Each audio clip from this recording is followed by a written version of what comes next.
what you need to know. From the Goldberg Jones Sports Desk, your 620 Rip City Radio headlines. Goldberg Jones. Call 1-800-DIVORCE. It is 6 a.m. on a Thursday morning. Justin Myers with you. The Portland Trail Blazers return to action at the Moda Center tonight. They'll be facing off against Jordan Poole and the Washington Wizards. Tip-off is set for 7 o'clock. Pre-game coverage right here on 620 Rip City Radio begins at 4:30. National Letter of Intent Day yesterday, and Oregon has signed a top 10 class. Depending on which service you use, we use Rivals around here.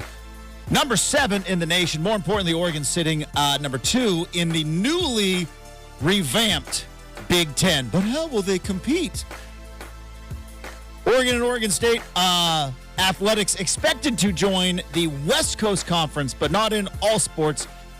Just in all of them except for football and baseball. But men's and women's basketball, which are the ones that people are pointing to, will be playing a West Coast Conference schedule for the next 2 years. That's, of course, after this year's current Pac-12 schedule. Aaron Fentress, friend of the program, joins us in hour number 3. But hour number 1 of RCM on a Thursday starts right now at 620 Rip City Radio. The home of the OSAA is 620 Rip City Radio. It's time for Justin Myers to wake you up here on Rip City Mornings, 620 Rip City Radio. And a very happy Thursday. It is RCM. I'm your host, Justin Myers. Super producer Brenden is safely partitioned on the other side of the glass. Thanks for getting up early with us or staying up late. However you are rolling on this particular Thursday. Now, normally, I like to start the show, got a lot of things to talk about, which we do. We're going to talk about recruiting a little bit. Oregon fans got chill. And I say this as one of you. Oregon fans got to chill. There is no recruiting college football playoff, okay?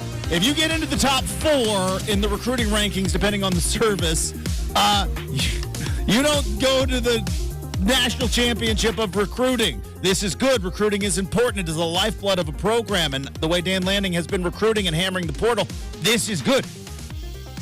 Beating Washington is more important. All right? Oregon fans got to chill. Didn't win anything yesterday. You set yourself up for a potential 2-win. Didn't win anything yesterday. I don't want to be this guy, right? I don't want to be rain on the parade guy. And because I understand the excitement over recruiting. I understand the excitement over Letter of Intent Day or National Signing Day, which, by the way, is becoming less and less important because how many of these guys are going to be around for, 2 years? 2 years, how many of these guys are going to be around? Not that many. But why bring logic into it? Like I said, suspension of disbelief is what we do in sports. And maybe I should just let the recruiting people have their day. I have never been a big fan of getting all that excited about recruiting, but I understand why it's important. Just like I don't get excited about the vegetables I eat every day, but I know why they're important. But I don't get all excited and come in and tell Brenden, like, you would not believe the broccoli, cauliflower, carrot medley that I had at dinner last night, which I did. This is boring, mundane stuff. But you know what? We're all competitive. And in college football, perception is as much, or if not, sometimes more important than actual reality. Because I saw some Oregon fans take to the X app and say, oh, look, Washington's recruiting 30th. 3-0. That's what they are. They're 3-0. Last 3 times. Oh, look at Trent Bray's press conference. Still haven't beat Oregon State in Reeser since 2018. Dan Lanning, whom I like and I root for, and I am happy. Of all the coaches in the country, I'm happy that Dan Lanning is at Oregon, and I hope that Dan Lanning likes his time at Oregon and isn't peeking over the fence a little bit, and I don't think he is. And I like that Dan Lanning is obsessed with recruiting, and I like that Oregon has become a national recruiter on a coast-to-coast basis because they've got the financial backing to be able to do it. But the reality of the situation is, as much as I like Dan Lanning, as much as I like recruiting, in the last 5 games against rivalries or against rival teams, he's 1-4. 1-4. All right? So before we all start going back And again, Fentress is going to be joining the show in the third hour, and I'm so excited. Fentress went scorched earth on the X app yesterday, and I am pumped about it. Because, why can't we just walk and chew gum at the same time in the sports world? Why can't we do that? Why can't we just have, this is a good thing, that was a good thing? I know that it's what we do, right? And I am guilty of, hey, what's the top 5, college football players of all time? What's the best dynasty? I get it. It's what we do.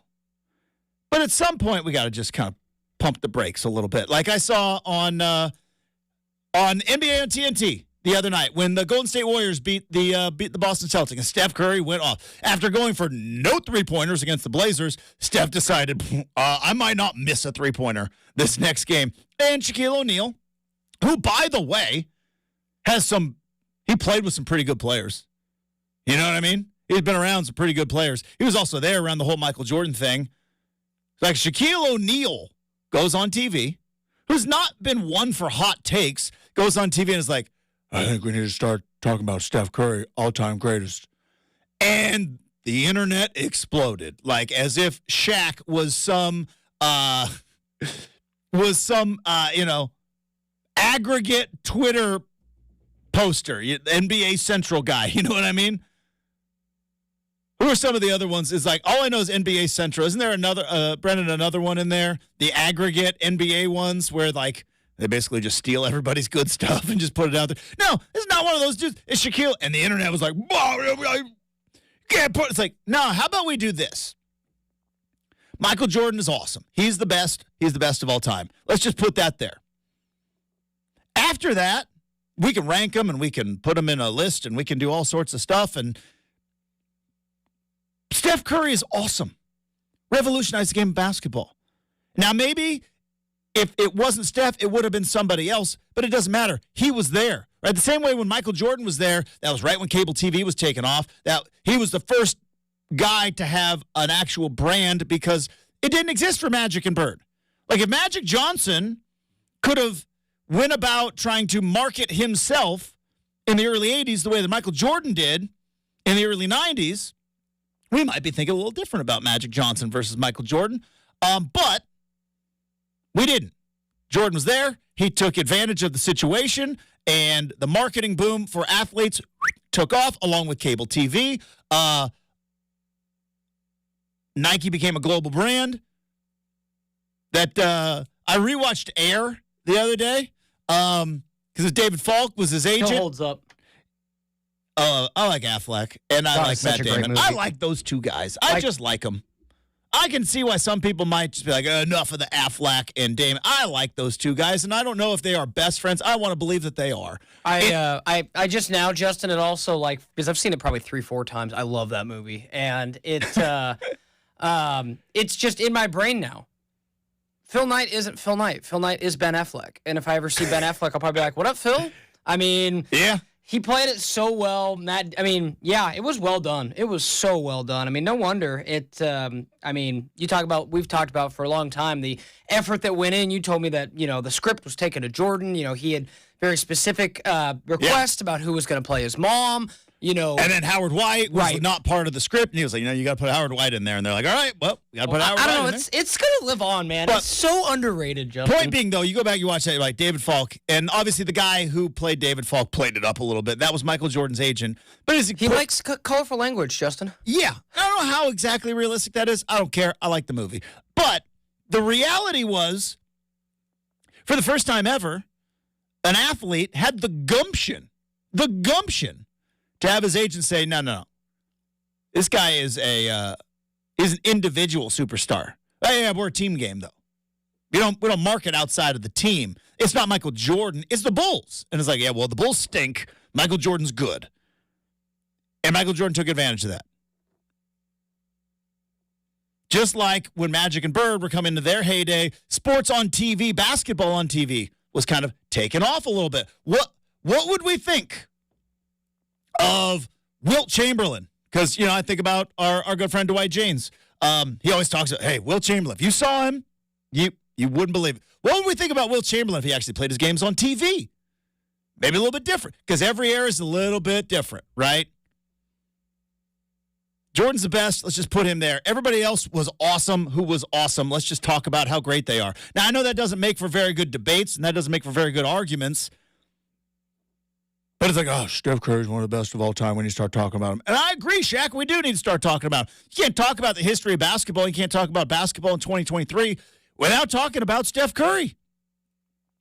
Four rings. 2 of them without Durant. MVP, was it unanimous? Unanimous MVP, if I remember right. The amount of three-pointers that are taken in the game today, you can directly link to Steph Curry. Not solely, but directly, you can link him to Steph Curry. Absolutely, he should be talked about among the greatest basketball players of all time. That doesn't diminish any of the other players before. It doesn't diminish Magic or Bird or Wilt Chamberlain or, it doesn't diminish any of those guys. They were all awesome, too. Everybody in their time had their spot, right? It doesn't diminish Kobe. It's like, let's just talk about it. This guy's one of the greatest of all times. And it's the same thing when you talk about with Oregon coaches. I know that Oregon fans get very excited about recruiting because we have an inferiority complex. Yeah, we do.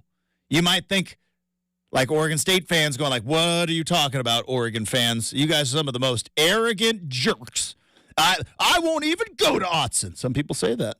Brenden won't. He'll go to Autzen. He doesn't care. With gusto. Yeah. You walk right into that place. Oh, I'm thrilled, man. It's a nice place. Like I've told others, Justin. The game itself, again, it's a nice place. No, it's just it is so funny to me because that's why I say I've had great times there in spite of absolutely terrible play. 2017, 69-10. Some memories that day with my friends from college that I'll never forget. This last year, crushed on the field, but I'll remember the fact that it was like walking into a tomb in the press box when you see the look on every Oregon State person's face. Yeah, we all know Johnny's got a foot out the door. So just another fun year at Autzen, Justin. But I mean, there's some Oregon State fans that probably look at Oregon fans like a bunch of arrogant jerks, right?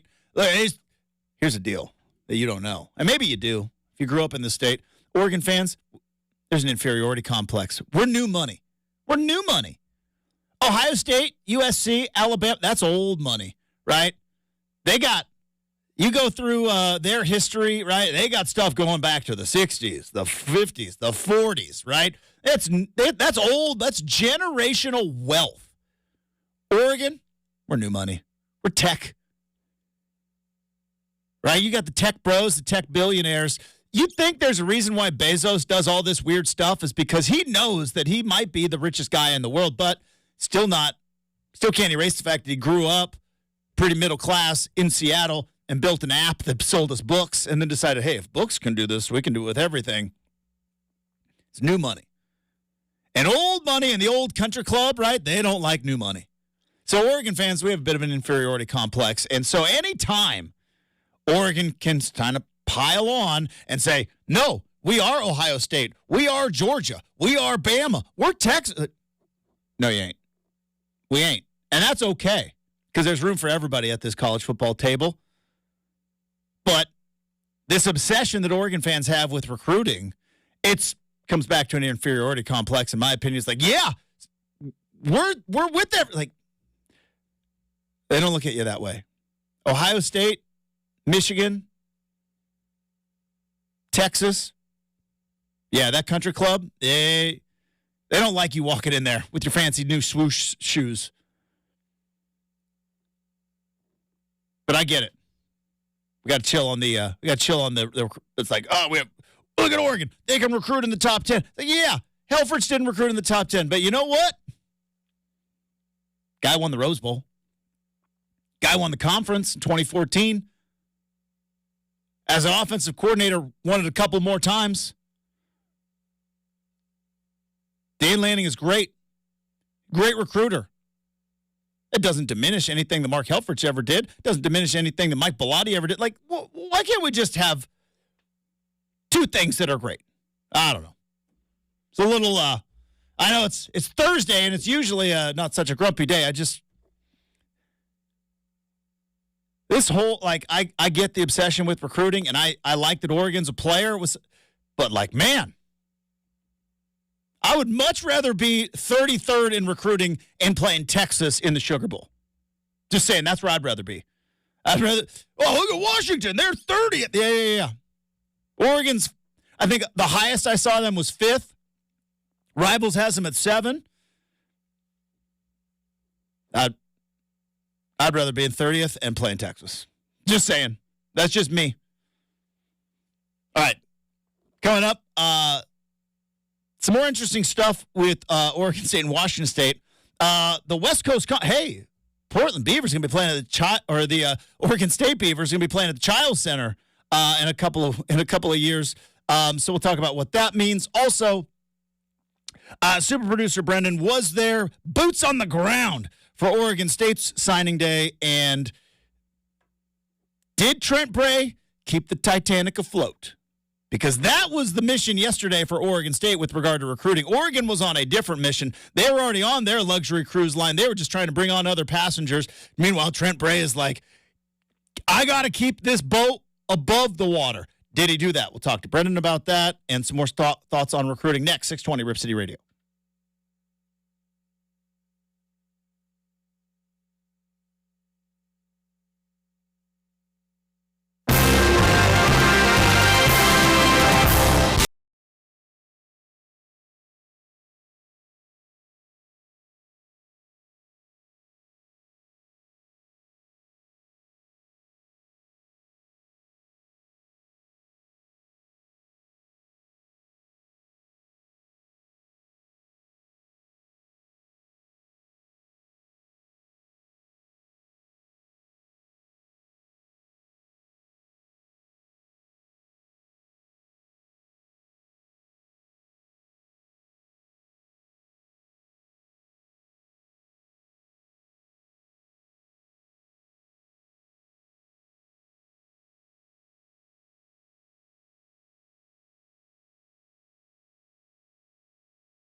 but it is important for different reasons at different times for different programs. And Oregon's moving into the Big Ten.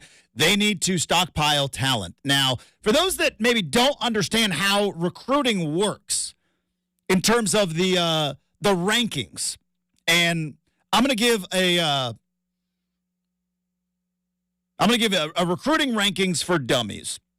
And now Brenden works in the recruiting world. Brenden, you have the challenge flag because I might have some old ways because, I'm old. I don't know if some things have changed, but you always hear about, hey, 5 stars, 5-star guy. This is a 5-star guy. This is a 5-star guy. National championships or conference championships are not won on 5 stars. They're won on 4 stars. And let me tell you why. I don't know if it's this way anymore, but it used to be this way. Let's just say Rivals has the 2024 class ranked 1 through 7,000, high school kids, whatever. 5 stars are given to the top 50 guys. Is it still that way? Brenden, is it the top 50 guys get 5 stars? Correct. Yeah. Regardless of who number 51 is or who number 73 is, only 50 players can be ranked as a 5-star player. I don't know why they came up with that rule, but that's why it is. There's 50 guys in the country who are 5-star guys. After that, based on evaluation, and these evaluations are done by a lot of former players, coaches, a lot of quarterback camps and Elite 11 stuff and 7-on-7 stuff. The rankings are not the old way of like nerd basement, mom's house, blah, blah, blah. These are rankings based on guys who do this for a living. They are, a lot of these guys are actually paid by colleges to evaluate players for them. That's who's doing these rankings. So after the top 50 guys, then it is an evaluation. And obviously the top 50 guys are evaluated, but once those are decided, right, these are the 55 stars, after that, there could be 87 4-star players. There could be 150 4-star players. There could be 281 4-star players. If you are evaluated by whatever this ranking site is as a 4-star guy, you are then rated as a 4-star guy. It is an unlimited number. 5-star, 50. It's 50 spots. That's it. That's all. There are no other spots. 4-star, unlimited. So while most fans get very excited about the 5-star blue chip talent that we talk about over and over again, and I understand it, but championships are won with 4-star guys because the amount of 4-star guys that you bring into your program, those are the guys who, if somebody gets hurt, if somebody doesn't, live up to the ranking, it happens. If somebody transfers out, that's your cupboard. Hey, our strong safety is failing Econ 204. He's not happy here. He's homesick. He wants some more NIL money. We don't have it. Our strong safety's gone. Okay, let's take a look. We got another 4-star back there. We're all right. We're going to do okay. That's how you win championships. Or, our running back just broke his leg. Who's next? We got a couple more 4-stars back there. Good. That's how you win championships. Yes, it's nice to have 5-star talent. And when 5-star talent pops, it's unbelievable. Like, Oregon got Bo Nix. He was not a 5-star talent at Auburn. He was when he came to Eugene, and it's always fun to watch.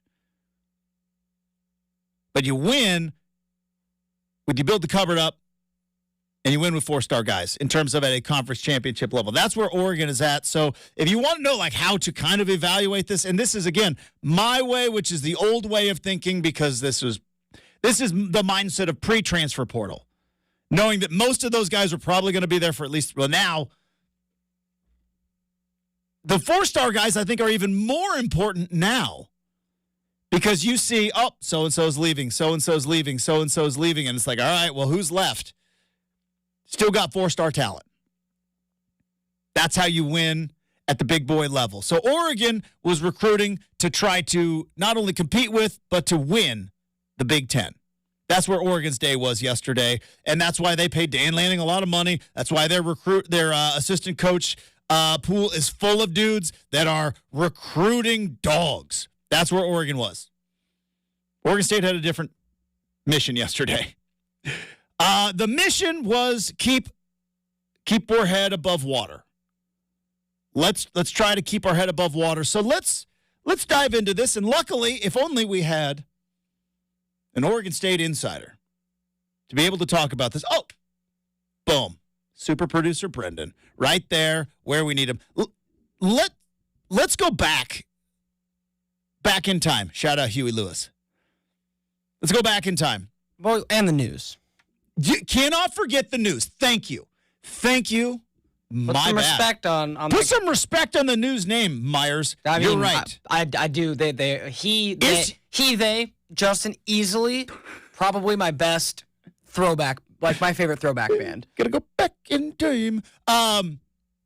Still slaps, man. Sports, dude. Sports, still slaps.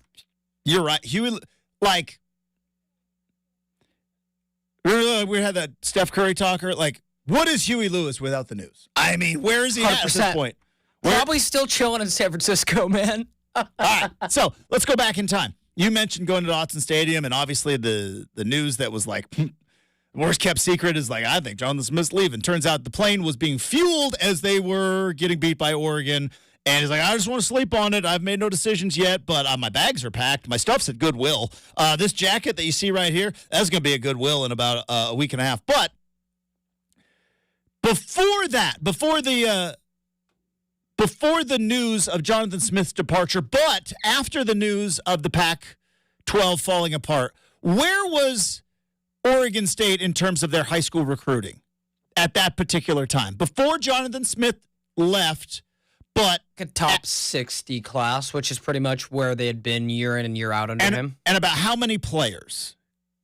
Because I'm curious about. I'd say like 15 or so. I know it got whittled down to 5 or 6. Yeah, we're gonna get to that at its low point. So there are about 15. Now you can sign, I believe, 25. And now, do they still have that rule anymore? It depends on how many incomings and outgoings. Because like Justin said, the only thing that really matters is the 85 number, and even that really doesn't matter anymore. So it doesn't matter anymore. Nothing None really of it matters. There's no rules. What's eligibility? Who knows? Who cares? True. Wait for Justin called it. There's going to be like a guy that plays 9 years of college football. We'll be like, why? Yeah, Who's going to stop him? His name's Cam Rising. Who's going to stop him?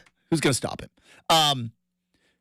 But that's about average, right? 15, 16 high school kids committed in the season. Maybe try to go get a couple more by signing day, transfer portal it up, and but about 15 guys. Jonathan Smith leaves. And while we'd all like to sit here and believe that you pick the institution because you love the location and you love the facilities, you go to school for the coach.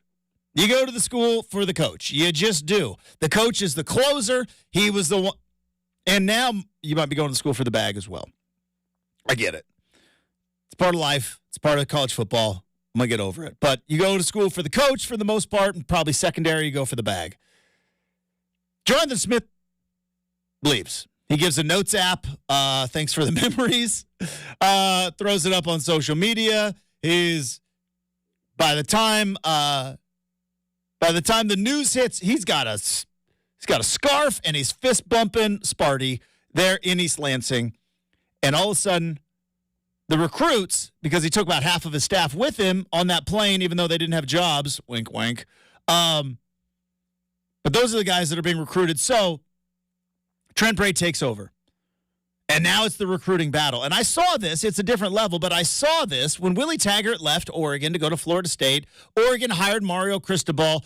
And one of the biggest reasons why they hired Mario Cristobal was you have to save this recruiting class. Now, Oregon at that time, I believe, had a top 15, top 11 recruiting class, and it was like, we got to hire Cristobal. He's going to keep some of the assistant coaches. We got to save this recruiting class. And for the most part, kind of did. Trent Bray was put into an impossible situation, which was the week of Thanksgiving, you lose a head coach, and in a time where you have an uncertain conference, you don't have a schedule. Remember at that time? They didn't have a schedule. We kind of knew, but we didn't. They didn't have a schedule.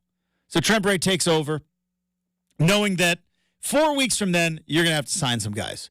It got down to like five committed players. I think it was 6. I think we got down to as low as 6. But yeah, it was, and which is minuscule. Oh, it's yeah. I mean, even still, this is a small class. I mean, they signed 10 guys and had 3 guys that were expected to sign yesterday and didn't. So yeah, I mean, it's not. So I guess my question is, because the boat was sinking, and again, this is one. There's still plenty of players on the roster. Not everybody transferred away. I know it seems like it on X, right? Because they got 4 or 5 guys transferring away. It seems like there's still a full roster there.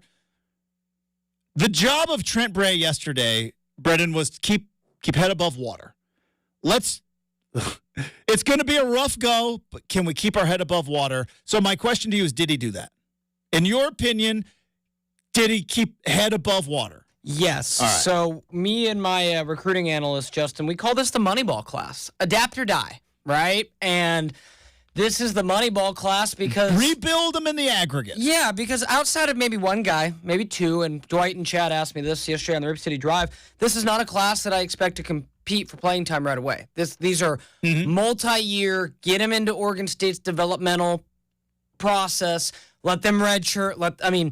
They got guys who maybe tall and skinny, need to put on some college weight, need 2-3 years of seasoning in a weight room.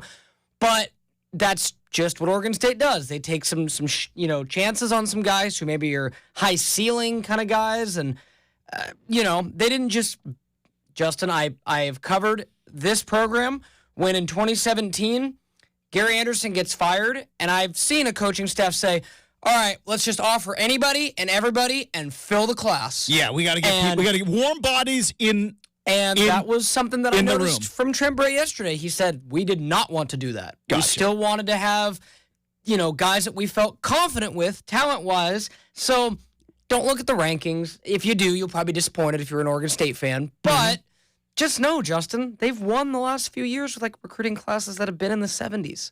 Yeah.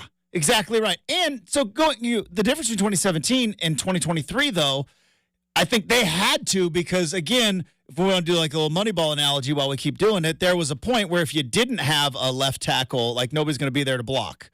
You had to now you got a transfer portal. You got a portal.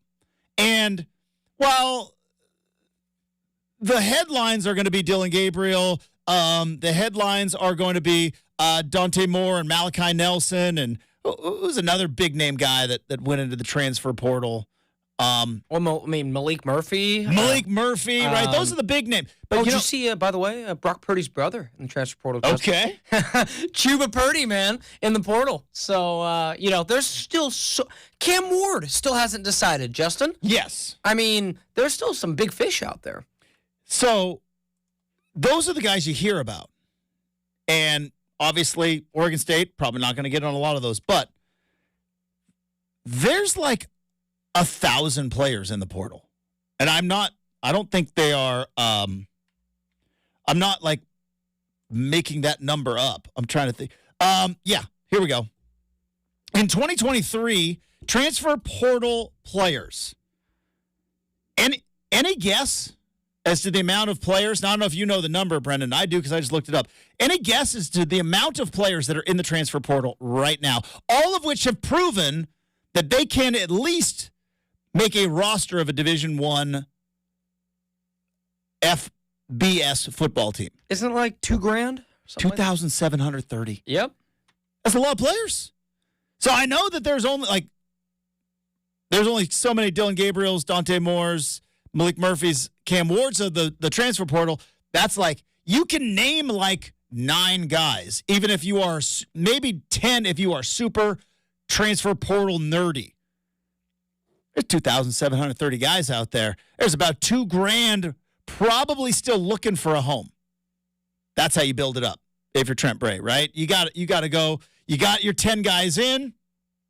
I've always kind of made fun of Chris Peterson, but circumstances like OKGs, right, our kind of guys. But if you are Oregon State, right, you get the benefit a little bit of kind of being a little picky. And I know you talked about it yesterday in the afternoon. Listen to that hit, by the way. And I know Trent Bray talked about it because it showed up on the X app. It was like, we don't want guys that don't want to be here. And I know every coach kind of says that. But it's, I think, massively important. That's why you saw a kid from Wilsonville. You see a kid from Central Catholic, right? We want guys that care about Oregon State football. And you could afford to be a little picky in signing just 10 guys because, like you said, all right, so they're going to be around 111 in the rankings. You got about 2,000 players in the transfer portal. All of which, now not all of them are All-American caliber, and not all of them are dog's breath. You know what I mean? There's a lot of players who have proven that they can at least make a roster of an FBS football team. They got 2,700 of them out there. So it's now portal season, baby. This is what you do.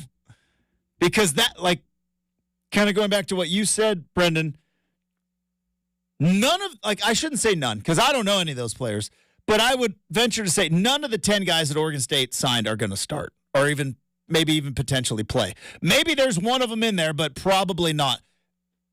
Oregon State's players next year are in the portal right now. That's who they're looking for, right? There's one JUCO guy I expect to play. The JUCO's pretty quick. But none of the high school kids. Yeah, probably not. Which, in other years, freak out time, right? It's freak out time. But in 2023 and going to 2024, you got a schedule, right? You've got tangible evidence that you will be playing football next year, which is huge. Didn't have that 2 weeks ago. And you're going to have a portal full of guys who thought, and again, we're going to see how savvy Trent Bray is as a head coach. Because, Brenden, I think the guys that Oregon State's going to get and Washington State's going to get in this transfer portal are the guys who thought that the world was going to be their oyster in the transfer portal. Right? They thought, hey, I'm third string at Clemson right now. I'm transferring. I am in the portal. Alabama, Ohio State, come get your boy. And they're like, crickets. I haven't heard anything. And at some point, you're like, all right, well, school starts in 2 weeks. You got to find a place. You got to find a home. So, you want to come to Corvallis? Or do you want to jeopardize everything and wait out, USC and wait out Texas and wait out A&M? Or it's like, or you can come to Corvallis. Like, those are the dudes you got to go get. But all in all, you think head above water? Considering circumstances, because everything should be considered circumstances. This guy's not falling in Corvallis? I don't think so. Okay. I mean, you're not going to feel the ripple effects for it for years to come anyway. Like, all the major losses, other than quarterback, they've pretty much addressed in the transfer portal with guys who will plug and play. Yeah. This, like, if you sign 2 straight years or 3 straight years of a recruiting class like this, maybe you'd be concerned. But, again, I said this yesterday, Oregon State it's unlike when Gary Anderson quit and the cupboard was empty. It's not. They've recruited. You had a 9-win roster there, and obviously some of that's gone, but sure, the nuts and bolts are still there. Yeah, the offensive line depth is great with young guys in the pipeline. The secondary is great with young depth in the pipeline. Running back, assuming Damian Martinez is going to be back next year, and I'll tell you this, folks, everything that I've said says there's no reason. Well, why wouldn't he be? So, that all that to say, Justin, as we had to break, I think it's not not the most exciting rah-rah class, But just know that's not, like, this Yeah. is Oregon State. This is what they do. They are player development based. So here's, by the way, one more bit of numbers, and then, yes, we will break. So 2,729 players entered in the transfer portal. Right now, 1,695 are committed to schools. That's 62%. Guess what? I can do quick. 38% of the players that are in the transfer portal have not committed to a school. 38%. There's opportunity out there. All right. We wrap up hour number 1. We do On Campus next, 620 Rip City Radio.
All right, obviously a ton of college football in hour number one. We're gonna talk some NBA. We're gonna talk some NFL. We're gonna talk everything. Something happened to me this morning. I'm not too happy about. Basically, my whole day has been. I don't want to say uprooted, but we'll talk about what happened this morning. Nothing terrible, but just annoying. So we'll dive into that as well because I know you all truly care. But we do have one more segment here in the first hour.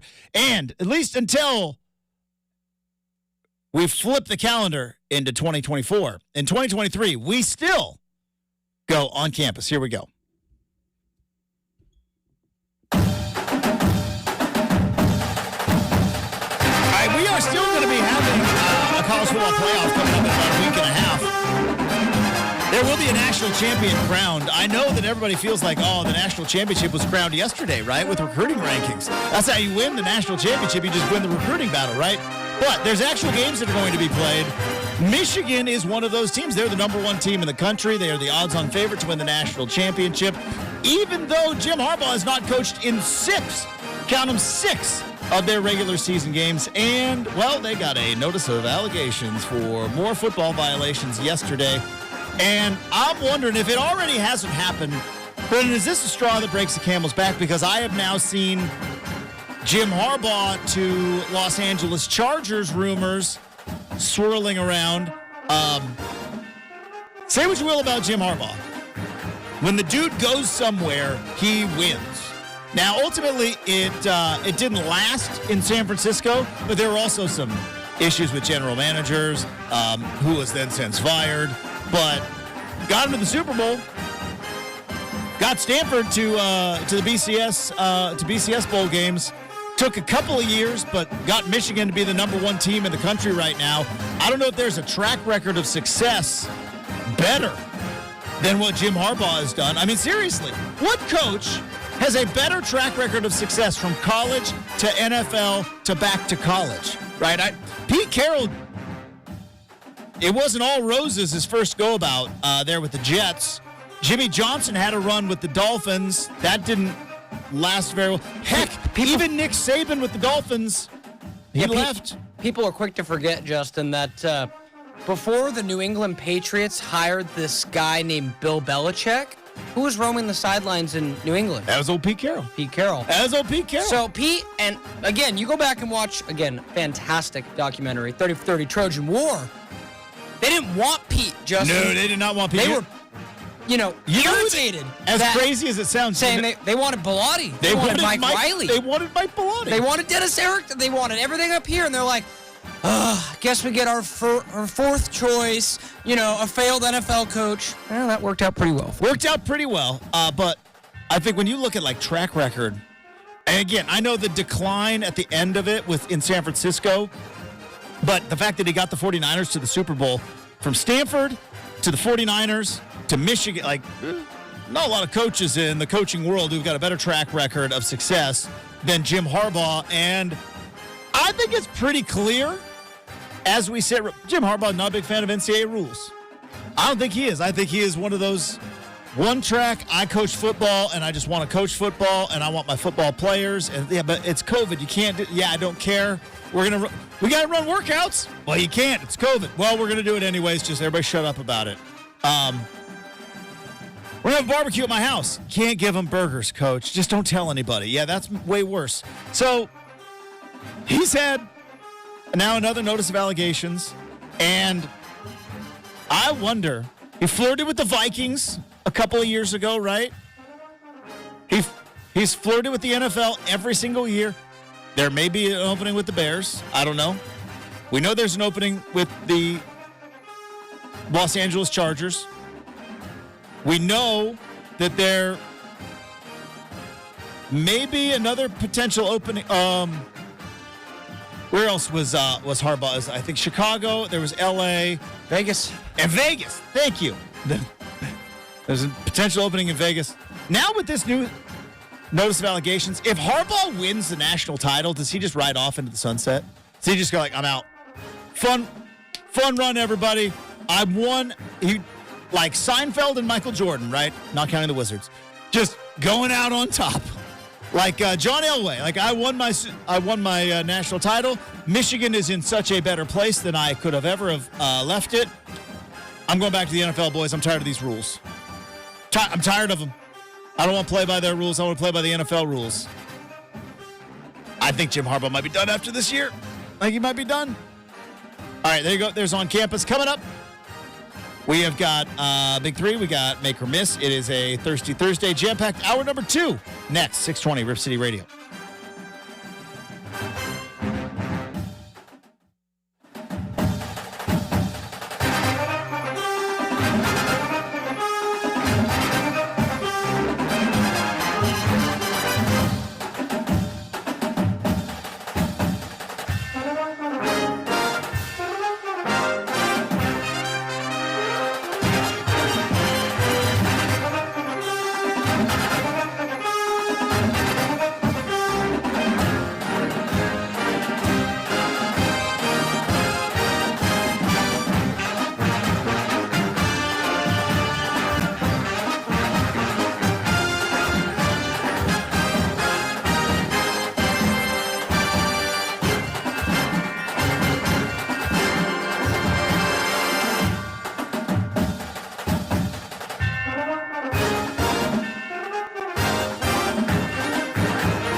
know. From the Goldberg Jones Sports Desk, your 620 Rip City Radio headlines. Goldberg Jones. Call 1-800-DIVORCE.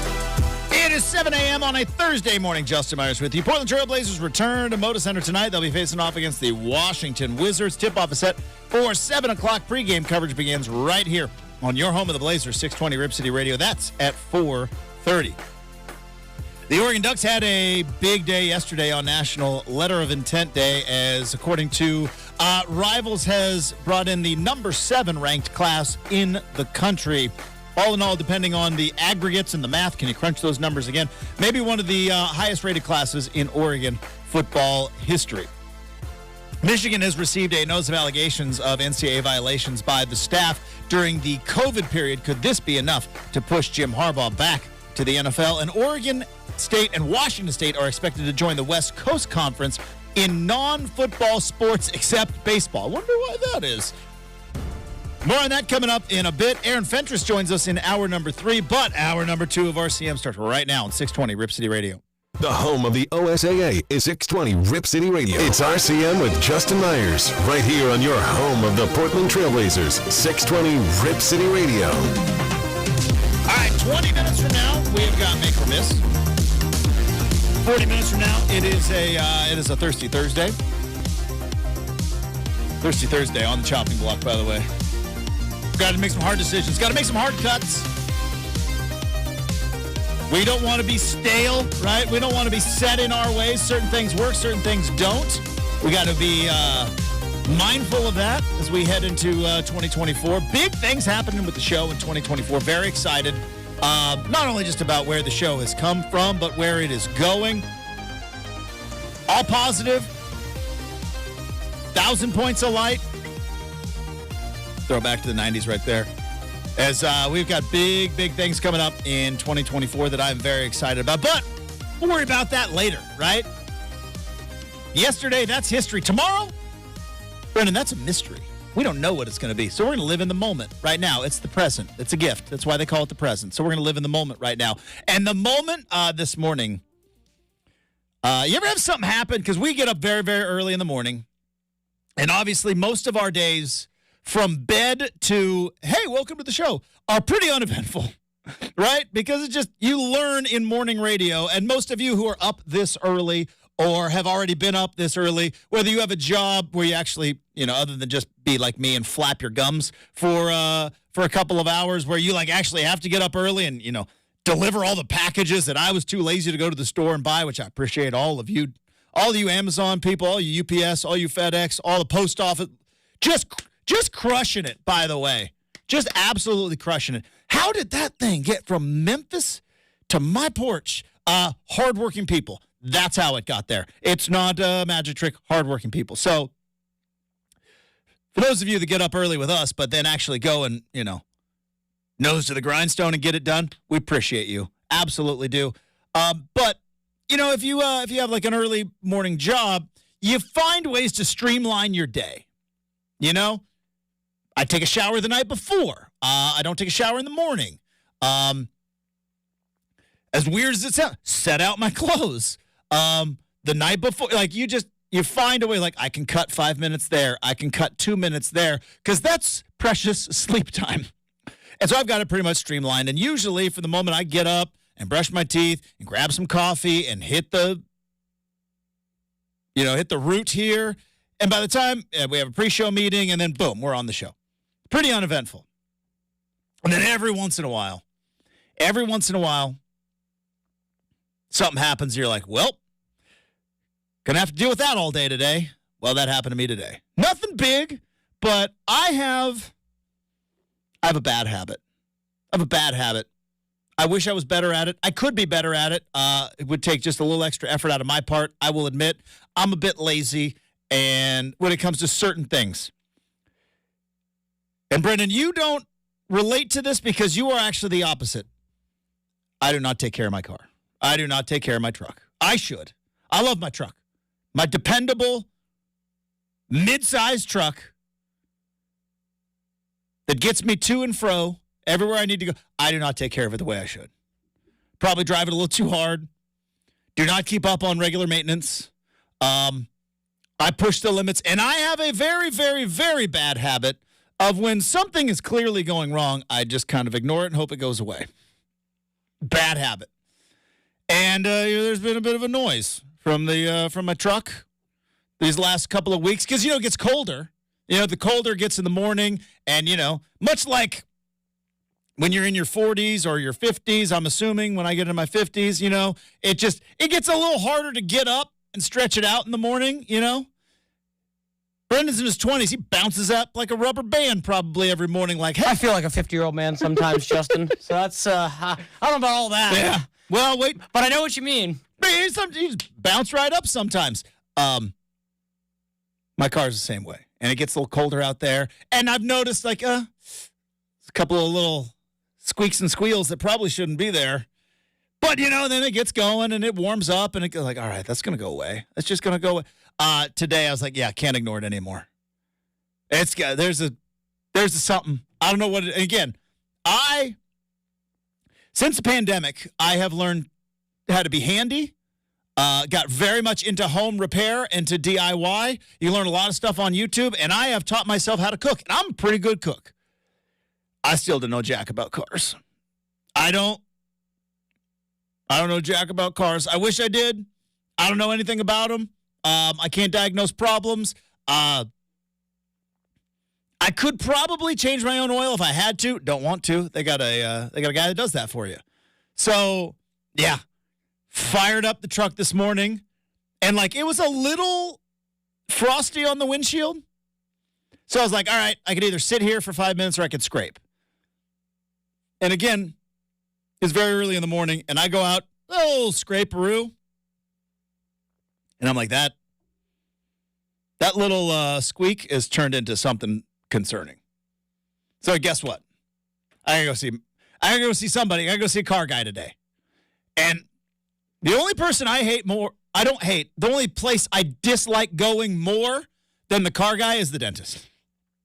Because both of them kind of look at you going like, what are you doing? Do you do this? Do you fluoride? Do you floss? He's like, yep, I sure do. I was like, yeah, you don't. And then the car, like, hey, are you checking your levels? Are you topping off? Are you rotating your tire? Oh boy, don't I? I'm a rotating son of a gun with those. I've never rotated a tire ever in my life. Which is funny because Brendan's looking at me like, I rotate my tires all the time. You love your car, you take care of it, and good for you. I love my truck. I do not take care of it. I treat it like it's a toxic relationship, me and my truck. So that's going to be my day coming up. I don't need to go to a mechanic. I'm pretty sure it's just a... Don't mess around. Take it to Toyota. Nissan. I'm a Nissan guy. Oh, I thought it was a Toyota truck. No, Nissan. Okay. Then take it to Nissan. Gotta take it to the Nissan? No, Jay, what about Hank? What about Hank down the road? You're asking me. I will never let anybody but certified Honda mechanics ever touch my car. Look at you. So look at you. Nope. And every time they go in, yeah, you need to get your radiator flushed. Yep, do it. Whatever they say, you just do. Every time. Because, again, Justin, if I was in your, again, let's look at the difference. Yeah. That is the most valuable thing I own. I don't own a home. Yeah. I don't have, so in that respect, the same difference that someone as a homeowner would sit there and go, I'm going to do home improvements. Like I know you have time and time again. Yeah. Upgrade your home value. I want to do it myself, though. But, for that, that's my thing is I have literally my blood, sweat, and tears is in that Honda, Justin. And, they maybe pull the wool over my eyes a bit when they're like, you need this, this, this. I'm like, okay, do it, and then we'll talk about the cost later. I believe it's a supine belt is what I got, and I Googled and then I YouTubed. I'm like, how hard is it to replace this? Very. Because I want to do it myself, and of course the video says, yeah, you can do it. It's super easy. And then I watched the video and I'm like, that does not look easy. I don't know what you think hard is. I don't know where you talk about just a relative term. It's in 75 easy steps. And I was like, and I'm watching the dude who's doing a video and he's like, sometimes it's a little tricky. And I'm like, if that dude is finding it a little bit tricky, I'm in trouble. because I just want to do it myself. Yeah, it's hard. Cars make they're hard. They're hard to work on now, and it's like that's the thing. Justin is like, in the last 10 to how old's your car? What year is it? I think it's 5 years old. Okay, 6 years old. Yeah, so that's still relatively new. So my car's like a 16. They kind of said like after about 2011, 2012, Justin, when all these cars started to have more and more advanced computers in them. Yeah, I see that commercial. I see that commercial where the guy from the Ghostbusters is on there, is going like, "Hey, your car's a computer. You need to get this." You know the commercial I'm talking about. Ghostbuster guy is on there telling me about. You might as well just get your computer tech guy to look at your car, as opposed to Hank down the road. I like old Hank down the road with a little grease rag hanging out the back of his pocket. And I liked having a clunker car. Not really, that I would take to a local crappy mechanic. I mean, I shouldn't say that. Hard working. It's old school. Maybe let's just say old school. Maybe set in their ways. Yeah, I mean, I've lived that life, Justin. When I had all my used cars and went to, every mechanic in Sherwood, Corvallis. I've lived that. And as soon as I got this car, I'm like, I'm going to be in the beautiful Honda waiting room as they take care of my car and everything else. And, it's, I would say, Justin, you might get a little more peace of mind if you just take it in. And when you take it in, be like, just do everything. Yeah, I think I might be a pretty penny, though. I can't deny. Like, I go in, might be pretty penny. I'm okay. Like, I'm still paying off what I fixed in September. So there you go. I have friends hung out with who grew up, let's just say not exactly middle class, maybe a little bit lower middle class, and I grew up in a very small town. Now my parents were teachers and they were educated, and we were middle class for my town. But I grew up around a lot of people who were blue collar, right? Some may say trash. I wouldn't. I say dirtball because that's where I come from. I'm an old Winston dirtball, an old Douglas County dirtball, and I have friends that kind of grew. And so we've all been fairly lucky and blessed in our lives to where we're in a pretty good spot. Like you said, we own homes, we have jobs, we are successfully married. But we have we were kind of discussing what is like our biggest white trash trait. Mine is I'm still cheap. I am still cheap. Boy, if I could find a loophole, if I could find a way around it, I am still cheap. I'm cheap on the things I want to be cheap on. Yeah, I'm cheap on everything. Yeah, I don't want to be cheap, but if I could find a way to beat the system, I always feel so good about it. You know what I mean? Like I do my grocery shopping at Winco. Because I ain't paying those Safeway Fred Meyer prices. I ain't doing it.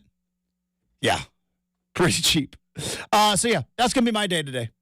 Pretty excited about it. I'll give you an update tomorrow. I'm sure everybody is on pins and needles. But, yeah. That feeling when you're just you start up. I don't know if you start up your car or you get an email in the middle of the night. You're like, well, my day's going to consist of all of that. Pretty pumped about it. All right, Aaron Fenton is going to join us in hour number 3. We have got Make or Miss coming up. We do have a Thirsty Thursday coming up. But before we get to all of that, speaking of improvements, right? How about improvements to your home? How about the good folks at DeBella? I've been telling you about DeBella for a couple of weeks now. They're the official home improvement partner of the Portland Timbers. Why? Because Portland weather can be brutal. This winter might even be colder than it was last year. And you want to save up to 30% on your energy bills? Well, DeBella can take care of your roofing, your windows, your siding. All those renovations can help save you big bucks on your energy bills. If your roof is leaking or maybe it's just aging, hey, why not get a free quote from the good folks at DeBella? And they are some of the best in the business, and it's not just me saying it. It's not just them saying it. It is 15,000 5-star reviews for their excellent work sitting there on Google. 15,000 5-star reviews. Plus, now is that perfect time to connect with DeBella. It's an amazing finance opportunity. 0 down, no payments until 2025 on approved credit. That's right, 0 down and no payments until 2025 on approved credit for roofing, siding, windows, or even bathroom renovations. Visit DeBella.com DeBella.us for a free, no obligation appointment, and they will make updating your home so easy. DeBella, the official home improvement partner of the Portland Timbers.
As X.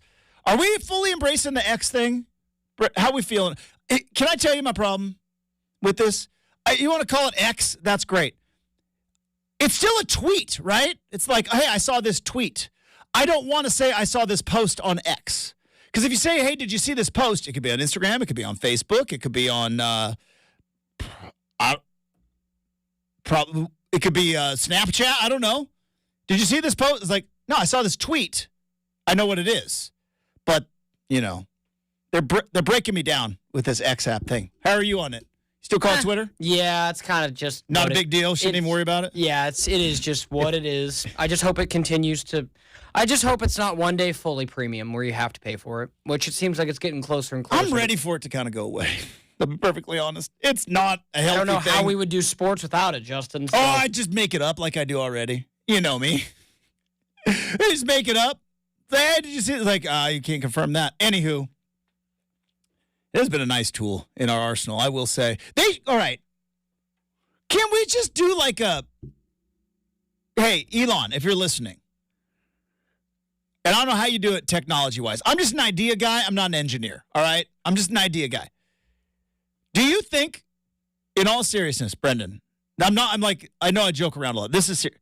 What if they took Twitter and put like Twitter sports? That's all it could be. No political nonsense, right? I don't know. Are you woke or are you MAGA? Like, if you get rid of all that and just, we can still argue. We can still get mad. We can still use curse words if we want, but it's only about sports. Like, let's just take Twitter. If they did X and made it only sports, I would call it X, and I would call it a post. But Justin, I don't want the other stuff. Justin, there are two things that X is for.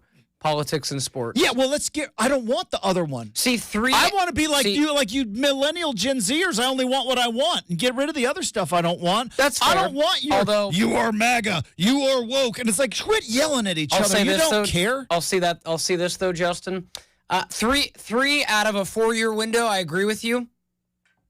But we're into that season, and the 9 months of lead up to November is going to be great on social media, man. That's the drama I got to eat up, man. Okay, but like, you know how you walk into the Fred Meyer and like there's the grocery part and then there's the other part.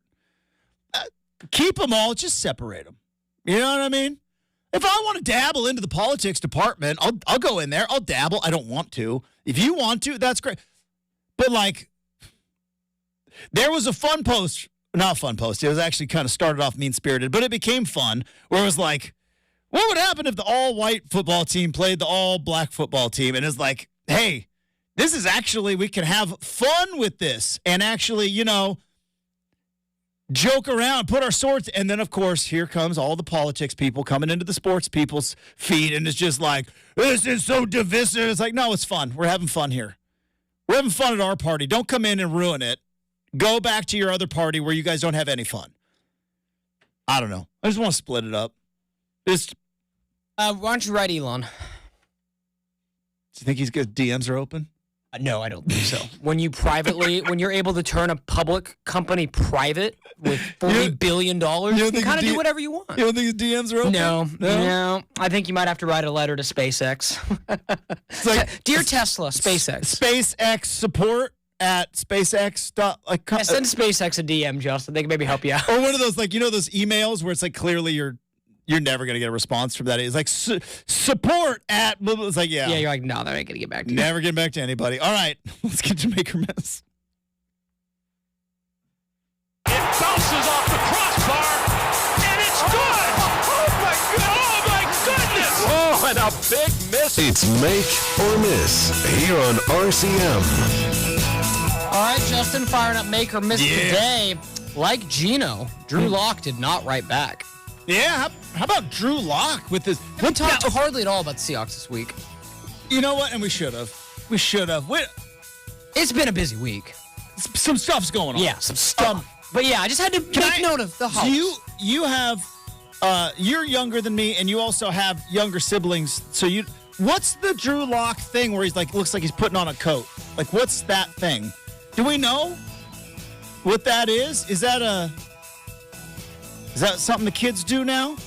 I think I know what you're talking about. Because he did it, and then Gino did it back, and it's like... but I'm not confident enough to speak on it. So let me get back to you. All right, let's do a little research. I'll get back to you on that. But just wanted to be remiss because I talked to I was talking to my recruiting analyst at Beavers Edge yesterday, diehard Eagles fan, Justin. Oh, tough times for the Eagles. They're freaking out. Right? Philadelphia fans. And we had a good conversation last night. He's like, man, I knew that, like the game itself, like Seattle was kind of backed into a corner and they were going to, and that's a bad loss for the Eagles. it is. Like it is. It's a good win for the Seahawks. Bad They needed loss. it to stay alive, but like, if you want to win the Super Bowl and you can't beat Drew Lock, like That's really bad. It's tough. Plus, there was 3-game losing streak. But with that, Justin, do you think there are any teams right now saying if you want to make the Super Bowl, you can't lose to Jake Browning, you can't lose to Tommy DeVito, you can't lose? Yeah, Tommy DeVito. All right, yeah. You hear about his whole? We'll move to that in the next make or miss. We have one written about Tommy DeVito. Okay.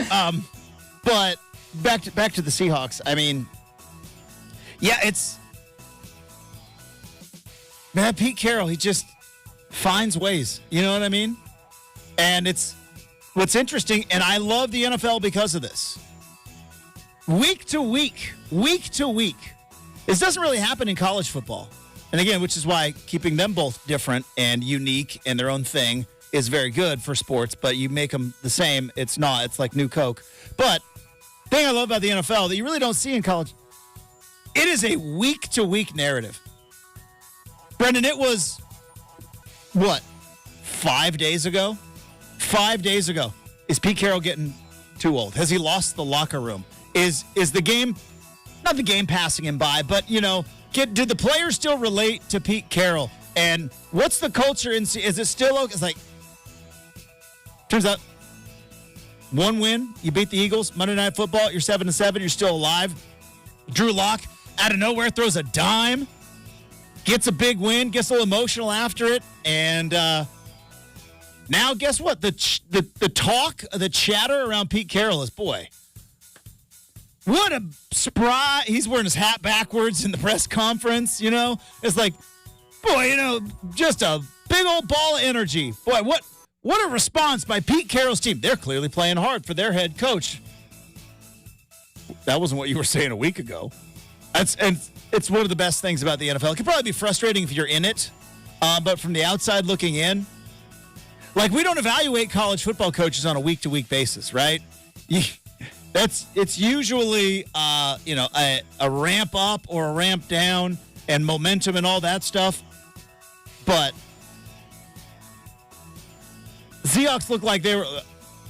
We talked to Brady Henderson, who's like one of the best in the business of covering the Seahawks. Like, what are they going to do at quarterback? They've got Geno Smith, but they have a week after the Super Bowl to essentially make a decision that if they want to move on from Geno Smith and if they want to go maybe find a quarterback in free agency, if they want to go like a Jake Browning, right? Or Gardner Minshew, or any of these guys that are kind of winning themselves jobs, Tommy DeVito maybe even, I don't know. Any of these backups who are like, that guy can play. Or do you draft? Do you draft Bo Nix? Do you draft Michael Penix, especially if they're maybe hanging around there late first or hanging around there in the second round? They'd have to trade up because they don't have a second-round pick right now. Now it's like, now the discussion is, and I saw it again because I follow a lot of Seattle people on the X, is there a quarterback controversy?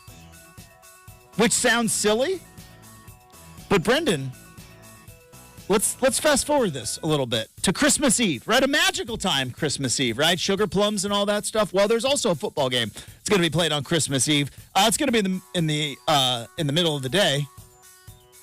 Let's say Geno Smith, who was he was healthy enough to not be ruled out of that Monday Night Football game, right? Let's say Geno Smith gets healthy. And Geno Smith is the starter on this team. He is paid like the starter. He's healthy. He starts. He throws a couple of picks. Drive starts stall. I know they're going to be on the road, but how loud is it going to get for Pete Carroll? Like, do we need to put Drew Lock in there? Now, Drew Lock looked very average for 3.5 quarters of that football game. But he dropped a dime at the end, and that's all anybody remembers. Could there be like a potential? Does Drew Lock need to play the rest of the year? I throw that back on you. I don't think so, but it's crazy time in the NFL. It's sample size, right? He did it once. Let's see him do it again. Like Jake Browning, he's done it a couple times now. So, and it sounds like Geno might be back. But that's what I'm saying. Is Jake Browning's and Gardner Minshew, right? They've got the opportunity because Joe Burrow ain't coming back, right? He had surgery and he's done. Oh, Easton Stick has an opportunity. He sure does. Coach is fired, though. I don't know if he's really... Easton Stick, Justin. But, you know what I mean, though? Like, Jake Browning, he's winning games, but, like, Joe Burrow ain't coming back. Geno comes back, and what happens if he struggles? Because a lot of these starters that we've been talking about that are lost for the year, whether it's Herbert, Burrow, Aaron Rodgers, Cousins, any of those, nobody is denying that they are starting quarterback caliber guys. There's still a question as to whether or not Geno Smith is a starting quarterback caliber player for the Seahawks. And if he comes back and doesn't look that great, and everybody in Seattle remembers their last memory of Drew Lock is throwing a dime to Smith and Jigba, it could get interesting. It could get interesting. What was the original question you threw at me? As Drew Lock didn't write back. Didn't write back, though. Good for him. He's at that point now where we, as football fans collectively, are like, kind of like where Russell Wilson was a couple weeks ago. We've hated on him enough. Now we're okay to be happy. Now we pump him back up. Yeah. Yeah. Also, let me ask you this. What was the song he was lip syncing to in Denver? Do you know what I'm talking about? Was it Jeezy? Is it Young Jeezy? Is Young Jeezy and are they the same guy? Oh yes, it was Young Jeezy, but that's not G-Eazy. God, G-Eazy, different guy. I actually can't say I've listened to Young Jeezy. Okay, so. Well, Drew Lock has, and he had that. He knew every word. I don't know if he says all the words, if you know what I'm saying, but he knew every word. The edited version that they played at the stadium there in Denver. If he never did that, what do we think about Drew Lock? I think like he bought himself, because every time Drew Lock does something halfway decent on a football field, that clip pops up. You know what I mean? But yeah, good for the Seahawks. They must win, and they needed it. All right, let's go. Bad for the Eagles though. Yeah, 4 in a row now, or three in a row for the Eagles. Let's take a look real quick. Tough losses though. The Seahawks was the only bad one. They get the Giants, Cardinals, and Giants. Though. Yeah, they'll be fine. They win out. They still win the division over the Cowboys. They're gonna be fine. So we'll see on that. But speaking of Northeast, Justin, Tommy DeVito. Let's go ahead and talk about this a little bit. Tommy DeVito. Have you seen this story about the pizzeria? No. Okay, so Make or Miss coming up next. I love pizza. Probably not a good idea for Tommy DeVito's agent to pull the wool over a New Yorker. So, Justin, in New Jersey, I shouldn't say New York, but New Jersey. Tri-state area. There is a, let's see, I want to make sure I get it right. Cornelio's Old Fashioned Pizza. Sounds awesome. In Morristown, New Jersey. Sounds awesome. They reached out, the guy and his wife reached out to Tommy DeVito's agent marketing person. The guy in the fedora. Yes. The guy who's basically playing a cartoon character. Pretty much. Right now. I guess it's not in that part of the country, that's just kind of way. It'd be like a cowboy hat in Texas, right? Yeah. I look at that guy on TV and I go like, what are we doing? Yeah. Like, are we, is it Halloween still? But, I guess that's just that part of the country. Because if you go down to Texas, you see somebody in a cowboy hat, that's just normal. It's just what they wear. So, but yes, so they agreed to have Tommy DeVito appear this Tuesday for $10,000 at the restaurant to come and be there for 2 hours, sign 250 autographs. Just kind of, Justin, you put, starting quarterback of an NFL team at your local business, you're gonna get people to come in, right? Yes. So that's their marketing tool. So Mr. Fedora, basically the night before, called the owners and said, hey, so by the way, because the Giants beat the Packers, it's going to be $20,000 now. That's not cool. The owner... That's not cool. I don't exactly know how it got worked out through DeVito, but long story short, DeVito canned that guy of all of his mark. Like, that guy only handles football. Fedora guy only handles football matters now.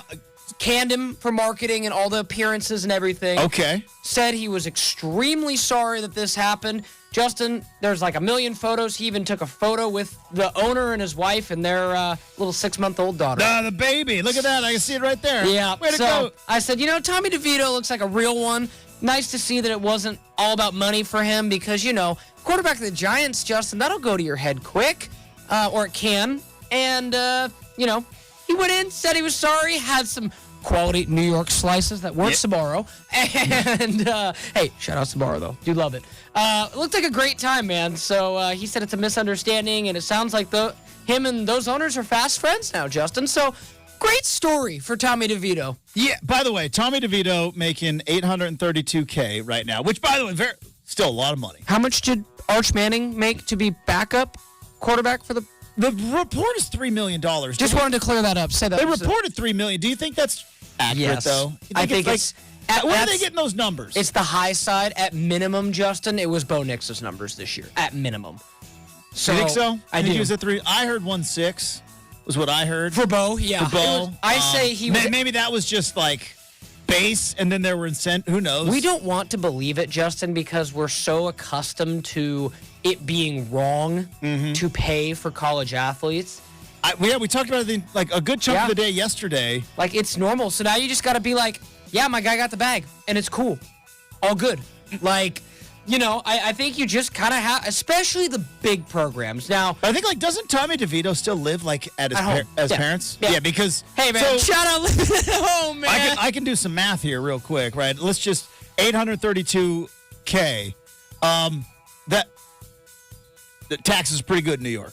They'll get you, right? So you get the taxes. Well, I guess it's New Jersey because that's where he technically works. It says New York on his uniform, but in New Jersey, in East Rutherford is where he works. They'll still get you in the taxes there. And I mean, I have a family that lives in the Upper East Side. Like, I got a hint as to how much rent is. 2.5% less taxes to be in New Jersey. That's probably but still, that's probably pretty significant when you're making that much money. Yeah, probably. Or even but even still, Uncle Sam's got a little bit, right? Then I was gonna say Chris Christie, but he's not the governor anymore. Secaucus, the NBA Replay Center gets it. Secaucus. Really? I think it's Trenton. Isn't Trenton the capital? Yeah. Pretty sure it's Trenton. You're probably right. But no, I was just... So Trenton's going to get a little bite out of that? I was just speaking out of pocket. Yeah. It's funny that, Justin, is there a more funny name for where the NBA Replay Center is than let's go to Secaucus? I mean... Well, then there's, or New Jersey, Piscataway, New Jersey. Man, New Jersey's got some names. They got Hoboken. Wow, they do have some names. You got some Hoboken. You got some Piscataway. You got Secaucus. Gold Star, Trenton, New Jersey. Boom. I was really good in state capitals in 5th grade. Shout out Mr. Bataro. Mr. Bataro was a dog. That guy was awesome. 5th grade teacher. Oh, and also learned about the Aztecs from old Mr. Bataro. Also, Justin, in this story, did you you see also apparently Fedora guy tried to go into the restaurant and was told you're not welcome. Get out of here. They told him forget about it. Forget about it. Hey, you want to come in and get a slice? Forget about it. I would kill for a New York slice. Take a walk. One thing we don't have here, Justin, on the West Coast, and this is my grumpy Thursday complaint for Brenden as we close out Make or Miss. Other than Sizzle Pie in Portland, which I'll give them the shout out, but generally the one downtown by Powell's Books, not really a spot you can drive through, if you know what I mean. It's tough to get in and out. Yeah.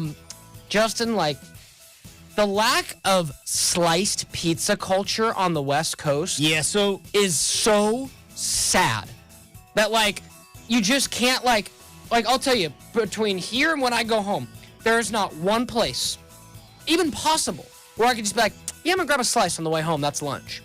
There's a spot. Why? And again, this is the opposite of the direction you're going. You're go to Portland, Brenden, plenty. Dude, yeah. I know. Unfortunately, you're going the opposite way. Well, you go west, right? Is that where you head? South. South? Yeah, straight south. If you go back into, There's some good spots. Escape from New York on 23rd. If you're ever on 23rd in Northwest, Escape from New York. Hit it up. They know what they're doing. I'm a slice guy, man. There's just something about like going somewhere and just getting like one or two slices. Now I don't know if this is true or not. It might just be myth. In like New York, like the real OG pizza people are like, yeah, we don't do slices. Slices are like, Really? like Interesting. Slices are like, that's for tourists. We do whole pie here. Like the OGs are like, yeah, we don't do slices. Like that, you're not going to get a good enough pizza that's going to sit around all day. We'll get you a whole pie. Forget about it. Oh, man. Justin could be an actor with that accent. No, I don't think I could. I think it's terrible. Because I was turned into Michael Scott. Forget about it. It's too cold. I'd send it back. Deep cut on The Office. That's a super deep cut, man. That's like the... yeah, I'm trying to think. That's started when it's starting to slow down a little bit, though, right? It was towards the end. But yeah, good for Tom. Hey, good for Tommy DeVito. Bad for... What's that guy's name? Oh, the agent? Yeah. I just closed the tab. I got it. Don't worry. I can Google and talk at the same time. Sean Stellato. Sounds like Get someone it who wears together, fedora. Stellato. Get it together. The hard-working New Jerseyans over there. I think that's what you call them, New Jerseyans. We can check in and ask our good friend Steve Tannen. They're hard-working in there. Double the price after they beat the Packers. Nuts. All right. We got Thirsty Thursday coming up next, 620 Rip City Radio.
All right, time to wrap up hour number 2.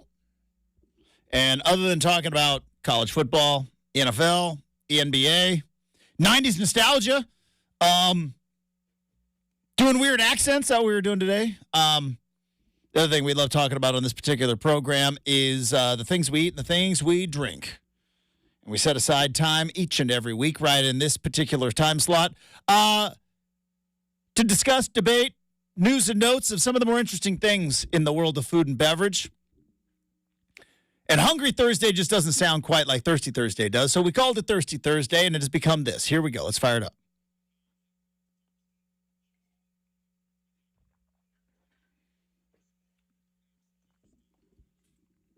Yesterday in the mailbag, you asked me about, Christmas treats we're maybe looking forward to, and maybe some that we're not looking forward to.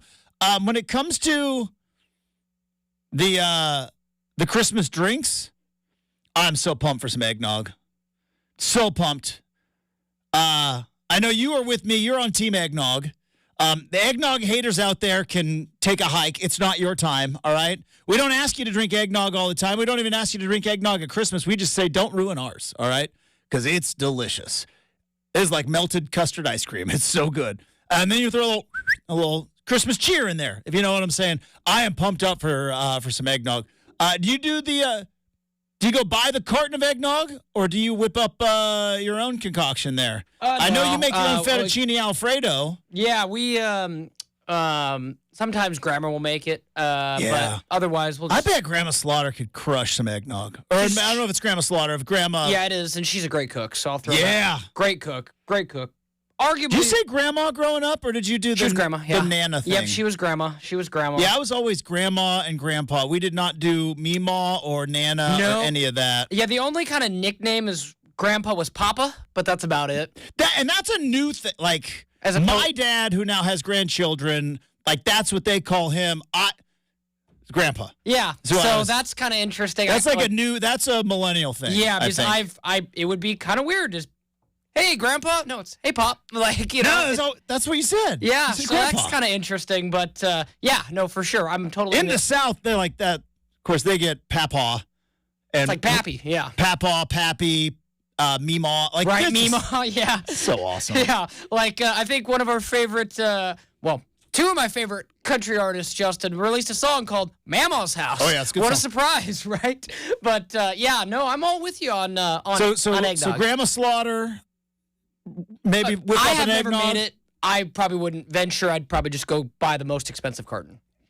It's not that hard, though. I make it. It's not that difficult. I'm not a cook. I don't cook. It's not. There's no cooking involved. It's simply a mix. You just got to mix. Like, just being in the kitchen, I don't. You just don't like it. I don't like it. I thought you made fettuccine Alfredo.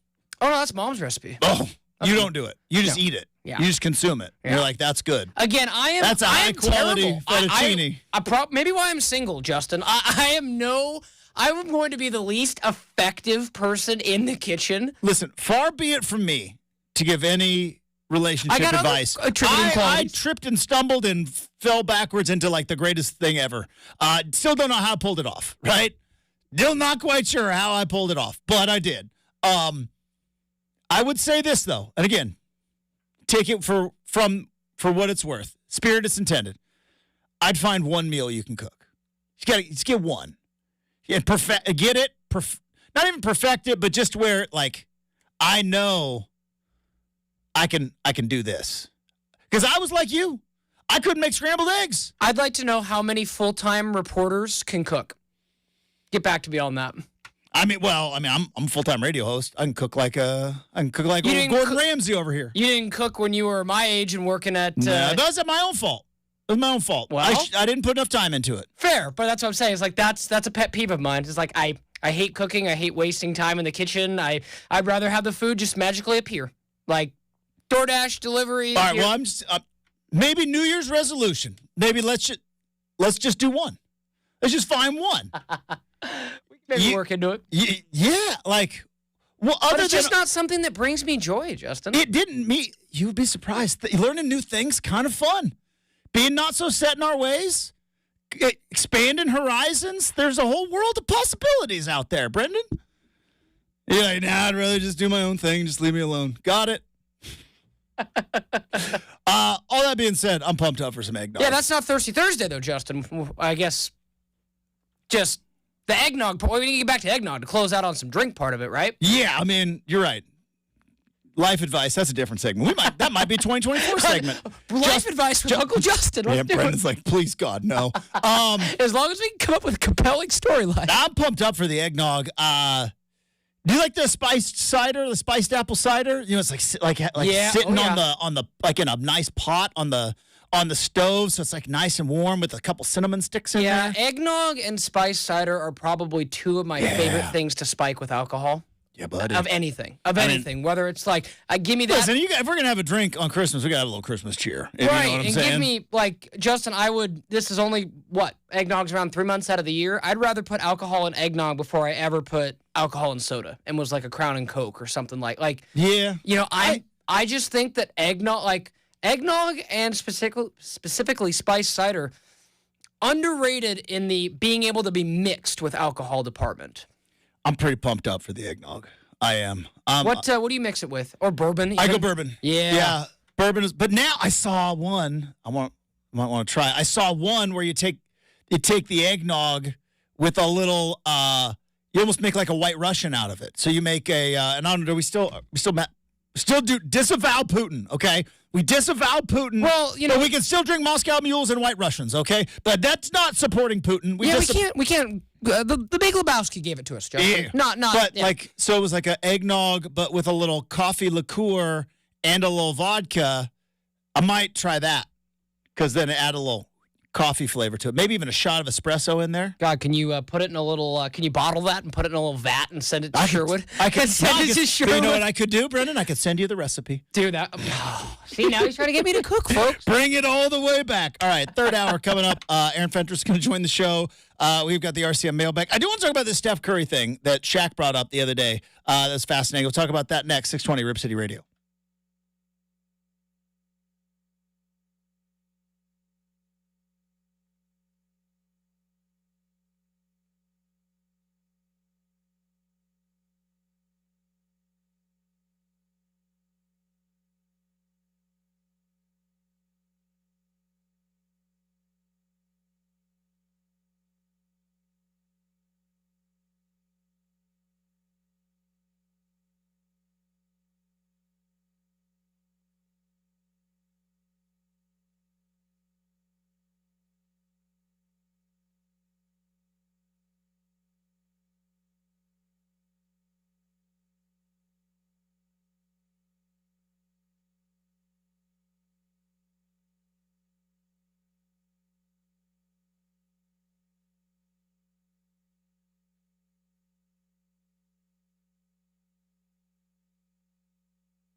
from the Goldberg-Jones Sports Desk, your 620 Rip City Radio headlines. Goldberg-Jones. Call 1-800-DIVORCE. It is 8 a.m. on a Thursday morning. Justin Myers with you. Blazers back in action tonight after the big win against the Suns. They look to make it 2 in a row. Hey, let's get this streak going.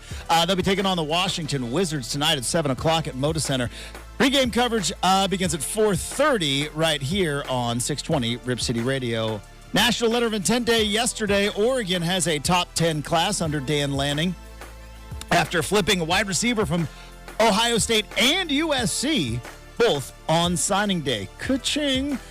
Michigan has received a notice of allegations from the NCAA, a notice of allegations of NCAA violations by the staff during the COVID dead period, and Oregon State and Washington State expected to join the West Coast Conference in all non-football sports with the exception of baseball.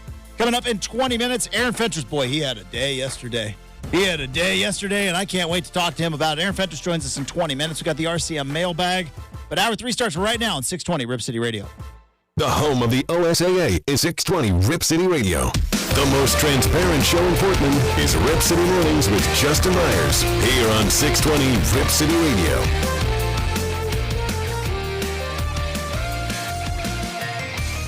I like to talk a lot about my growth as a human on this show. Had some ups, had some downs, had some strikes, had some gutters, learned some lessons along the way. And, I figured be more inclusive, less divisive, right? Uniter, not divider. And if people like what they like, let them enjoy it. And if people don't like what you like, it doesn't affect your enjoyment of said thing. I used to be very passionate about certain things like ketchup on hot dogs. Boy, you want to get people going and say, hey, does ketchup belong on a hot dog? I say, you know what? If you like ketchup on a hot dog, you do you. I used to be very passionate that was not the way to do it. Well, who am I to tell anybody how to eat food? Right? Who am I to tell anybody how to enjoy the deliciousness of a Frankfurter? By the way, Frankfurter needs to come back as a name in general. Pineapple on pizza, that'll get people going. That'll get them going. And I've always said, you know what? It's not for me, not my particular favorite, but if it's so atrocious, then why does almost every pizza place from here to the East Coast and all the way back have some sort of pineapple on their pizza on the menu? I don't know. Maybe it's because lots of people enjoy it. And we do sports debates on this show, and sports debates can be kind of fun, but, sometimes it gets a little personal. People get a little fired up. They get a little angry and agitated. And Shaquille O'Neal set the world off, the basketball world the other day. As he said, I'm going to do my Shaq. It's time we start talking about Steph Curry. That's one of the greatest of all time. And instantly, of course, everybody then starts getting in defense mode, right? Like they're running a full court press. Like, here we go. Best of all time. Defend. I love Michael Jordan. Michael Jordan is my favorite player. I will defend Michael Jordan being the greatest basketball player of all time. But even though I know there is a growing generation of fans that never once saw old MJ play, that are going to scream at the top of their lungs, oh, it's LeBron. You know what? Their enjoyment of LeBron James, even though I know he's not better than Michael Jordan, it doesn't affect my enjoyment of when I was watching Jordan play when I was in middle school and high school and college. Doesn't affect it at all. So if somebody wants to come in and start saying, hey, we need to start giving Steph Curry a little more respect. We need to start talking about Steph Curry's one of the all-time greats. Why not be a little more inclusive and be a little less exclusive? It's the holidays, for crying out loud. And I want to have this discussion. Here's my question as to why there are so many people anti-Steph Curry when you start talking about greatest basketball players of all time. A lot of people, you bring up Steph Curry, like, no. Well, what's the most important aspect of the game of basketball? Let's just get right down to it, as Brenden likes to say. Let's get down to brass tacks. Let's just get through the leather and the stuffing of the chair, and let's get right down to brass tacks. What's the most important aspect of the game of basketball? From the moment Little Dr. James Naismith hammered a peach basket 10 feet up on the wall till the basketball that was played last night, from the invention of the game until today, one aspect has been the most important. Put the ball in the basket. Simple as that. We can talk about all sorts of advanced stats, algorithms, math, nerd stuff, all we want. Ball in basket. Probably the most important aspect of basketball. Yeah, defense is important. Sure. Dribbling, passing, sharing the ball, offensive strategy, defensive strategy, load management, all that stuff. You don't put the ball in the bucket, you don't win games. Point blank, period. And now let's bring in the math in terms of shooting a basketball. Anybody ever been better than Steph Curry? Not numbers-wise. More three-pointers. Highest field goal percentage. Highest free throw percentage. Pretty sure I got those numbers right. Highest field goal percentage of anybody in the NBA. More threes than anybody ever. Now, I realize it's a different generation, a different time. Doesn't matter. He did it. Put the ball in the basket. And highest free throw percentage. I'm pretty sure he's still number one. Brenden, you want to double check me on that? NBA history, highest free throw percentage. I think Steph Curry's number one. Pretty sure. Yeah, boom, number one.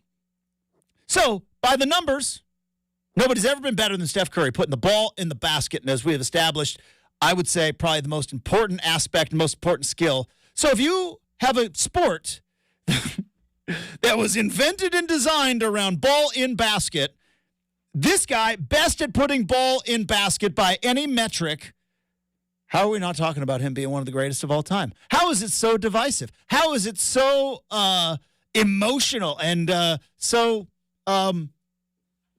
irritating to some people? I love Michael Jordan. I love Larry Bird. I love Magic Johnson. I watch all those guys play. I'm not a big fan of LeBron James, but I respect his game. I watch Kobe. I watch Shaq. I watch all those guys. Steph Curry, so far in NBA history, by the numbers, by any measurable metric, is the best guy to ever take round orange ball, put it in metal rim. He's the best. So how is somebody who is the best at the most important thing not brought up? Oh, and by the way, has 4 championship, has an MVP, is all NBA, multiple times, like has all the prerequisites, right? It's not like he's like some clown sideshow, like a and one guy, right? Like Hot Sauce from And One might be the best dribbler of all time, but I mean, not good enough to make the league. This guy's got credentials. He's got 4 rings, 2 of which were without Kevin Durant. So how is he not in the conversation? How is it a no-go other than maybe, and something that, again, we all have to be mindful of, and I am guilty as anybody, we all just wax nostalgic a little bit about players in the past. And just like the fishing story from when you were 7, that fish gets a little bigger every single time you tell the story. And Magic Johnson, unbelievable. Larry Bird, even, dare I say it, even Michael Jordan.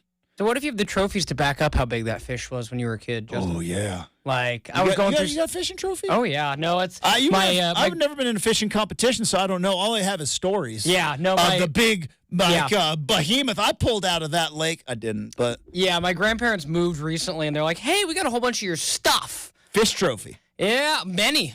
Bring it in the studio. And I was... I'll display it right here. I mean, I don't know how this Oregon State mirror, by the way, got in the studio. I don't know who put it there. I'm blaming you. No. You're the only one I know that would have an Oregon State mirror. Are you kidding me, Justin? You or Michael Shacker. I have the worst background of any of us over here. We got "Hi, Mom" on the wall behind us. All right, well then. But how about 2024? You bring in a fishing trophy. We'll throw it back there. Put it on the wall. But do you know what I'm saying, Justin, though? Let's go back to basketball real quick before we get lost in your fishing competition, because I have questions. Did you put the weight? Was it weighted or length? Oh, no. This was... Wait. Was it based on weight or length? Weight, but I didn't shove weight into its mouth like other cheaters of this profession. The people in Wisconsin said that too.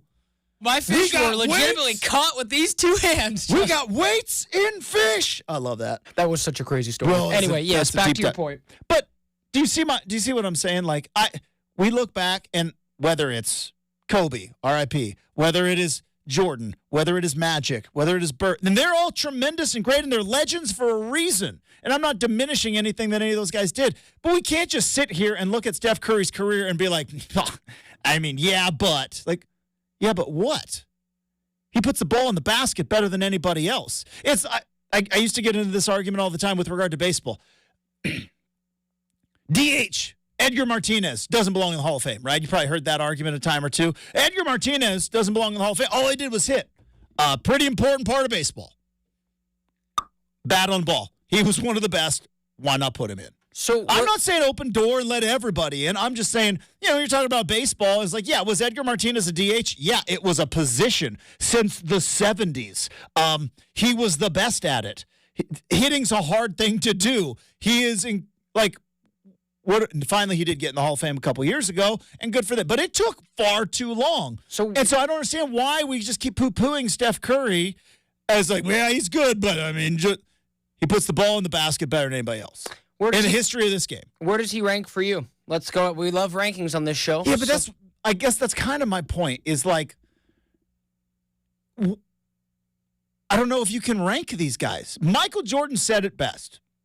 Said to compare eras is a disservice to the era. Like, you can't compare because Michael Jordan said, I wouldn't be who I am without Dr. J. Is Michael Jordan better than Dr. J? Yeah, but if you ask Michael Jordan, he was Michael Jordan because Shaq wouldn't be who he is without Will Chamberlain and Bill Russell and Kareem Abdul-Jabbar, right, and all the guys before him. And so that's kind of getting back to the original. Like, if you want to put Steph at, like we talk about greatest of all time, why not grow it instead of being like the Costco rule, which is one thing goes in another. The coffee mug rule at my house. I don't know if you're aware of the coffee mug rule. My wife's got a problem. She buys too many coffee mugs. So we put a rule in. New coffee mug comes in, guess what? One's got to go. It's the rules of the house. We only have one coffee mug cupboard. So it's like, for my top 5, it's Magic, Bird, Jordan, LeBron, and then in there, right, probably Kareem, maybe Wilt, right? But, like, as the game grows, Kobe's got to be in the discussion. I think that's what I said. Kobe's got to be in the discussion. I think it's subjective. That's what makes it fun. Like, my top 5 is probably different than yours, and yours different than Chad's or Dwight's, or, but I think my point is every time we cannot deny, if we're going to talk all-time greats, Steph is one. That doesn't mean we have to bump out Larry Bird. He's there. Is Steph who he is without what Larry Bird did, shooting the ball? Probably not. So maybe I'm just taking away all the fun out of it because that's what we do is we sit and we argue and we debate. I don't know. I'm just like, the anger and the vitriol I saw to some people on the X app, where it's like, let's not deny, if we're going to talk about all-time great basketball player, this guy put the ball in the bucket better than anybody. And last I checked, that's a pretty important part of the game. That's why it's in the name. That's why he easily makes my top 5. And that's not to say that I think less of any others, but mean, if I'm going to go with no disagreements, I go probably Jordan, probably LeBron, then I'll probably go with Kareem,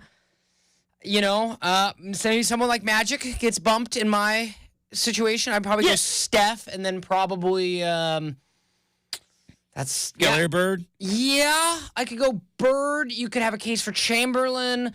You got Bill Russell in there? Right, Bill Russell. 16 championships, obviously, Bill Russell. He's the best 11, winner. He had 11 championships. Yeah, Bill Russell's the best winner, but, who was in the league at that time, Justin? Some dudes that... Will Chamberlain was in the league, though? This is true. I mean... But imagine now if you're like, oh, yeah, Justin, the Blazers are good. There's only one other team in the West we have to look out for this year. Could you imagine? I mean, come on.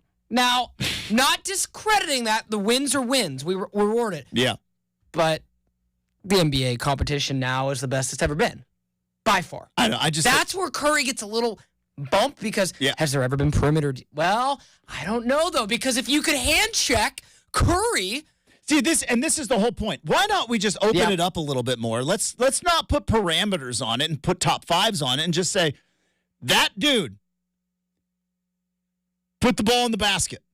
Does Curry thrive in the pre-hand check era? That's a fascinating question. If you could play I think talent finds a way. Like the glove defense, like Gary Payton defense. I think all-time greats, which I believe Steph Curry is, talent finds a way. And he, like, oh, what would Jordan do in today's era with all the he would have found a way. All right? Shaq would have found a way. Like, talent finds a way. Life finds a way. Thank you, Dr. Malcolm. You set me up. All right, coming up next, we're going to talk to Aaron Fentress. I am so excited to talk to Fentress. I am so pumped. I'm always excited to talk to Fentress. Never been more pumped to talk to Aaron Fentress. Coming up in just a bit, we do have an RCM mailbag as well. But before we get to all that, I want to tell you about my good friends at DeBella. That's right. They are the official home improvement partner of the Portland Timbers. And right now, if you are taking a look at this winter weather, you're taking a look at maybe up at your roof and you go like, oh, I don't know about this. If your roof is leaking, maybe just aging, hey, get a free quote from my friends at DeBella. They can also help you with windows, siding, bath projects. And right now is the perfect time to connect with DeBella because they have got an amazing financing opportunity right now. 0 down, no payments until 2025. That is, of course, on approved credit. 0 down, no payments until 2025 on approved credit for your roofing, your siding, your windows, your bath renovations, and they are the best in the business. And it's not just me telling you, and it's not just them telling you.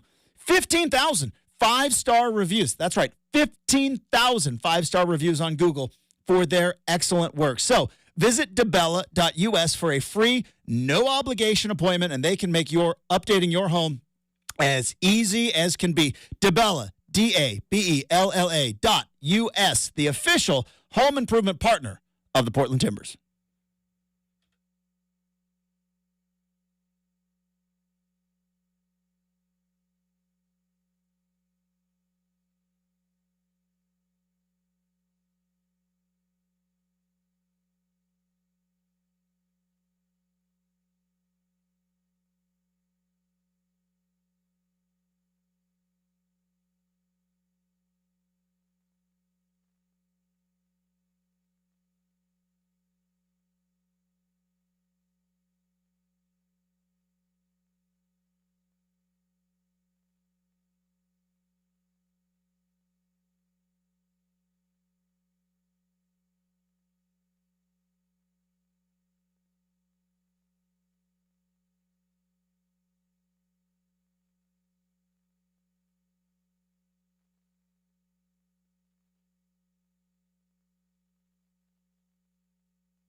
hiccups, not the actual hiccups, but like a hiccup in life, can be, they call it a blessing in disguise sometimes, right? If a door closes, a window opens. When life hands you lemons, you make lemonade of it.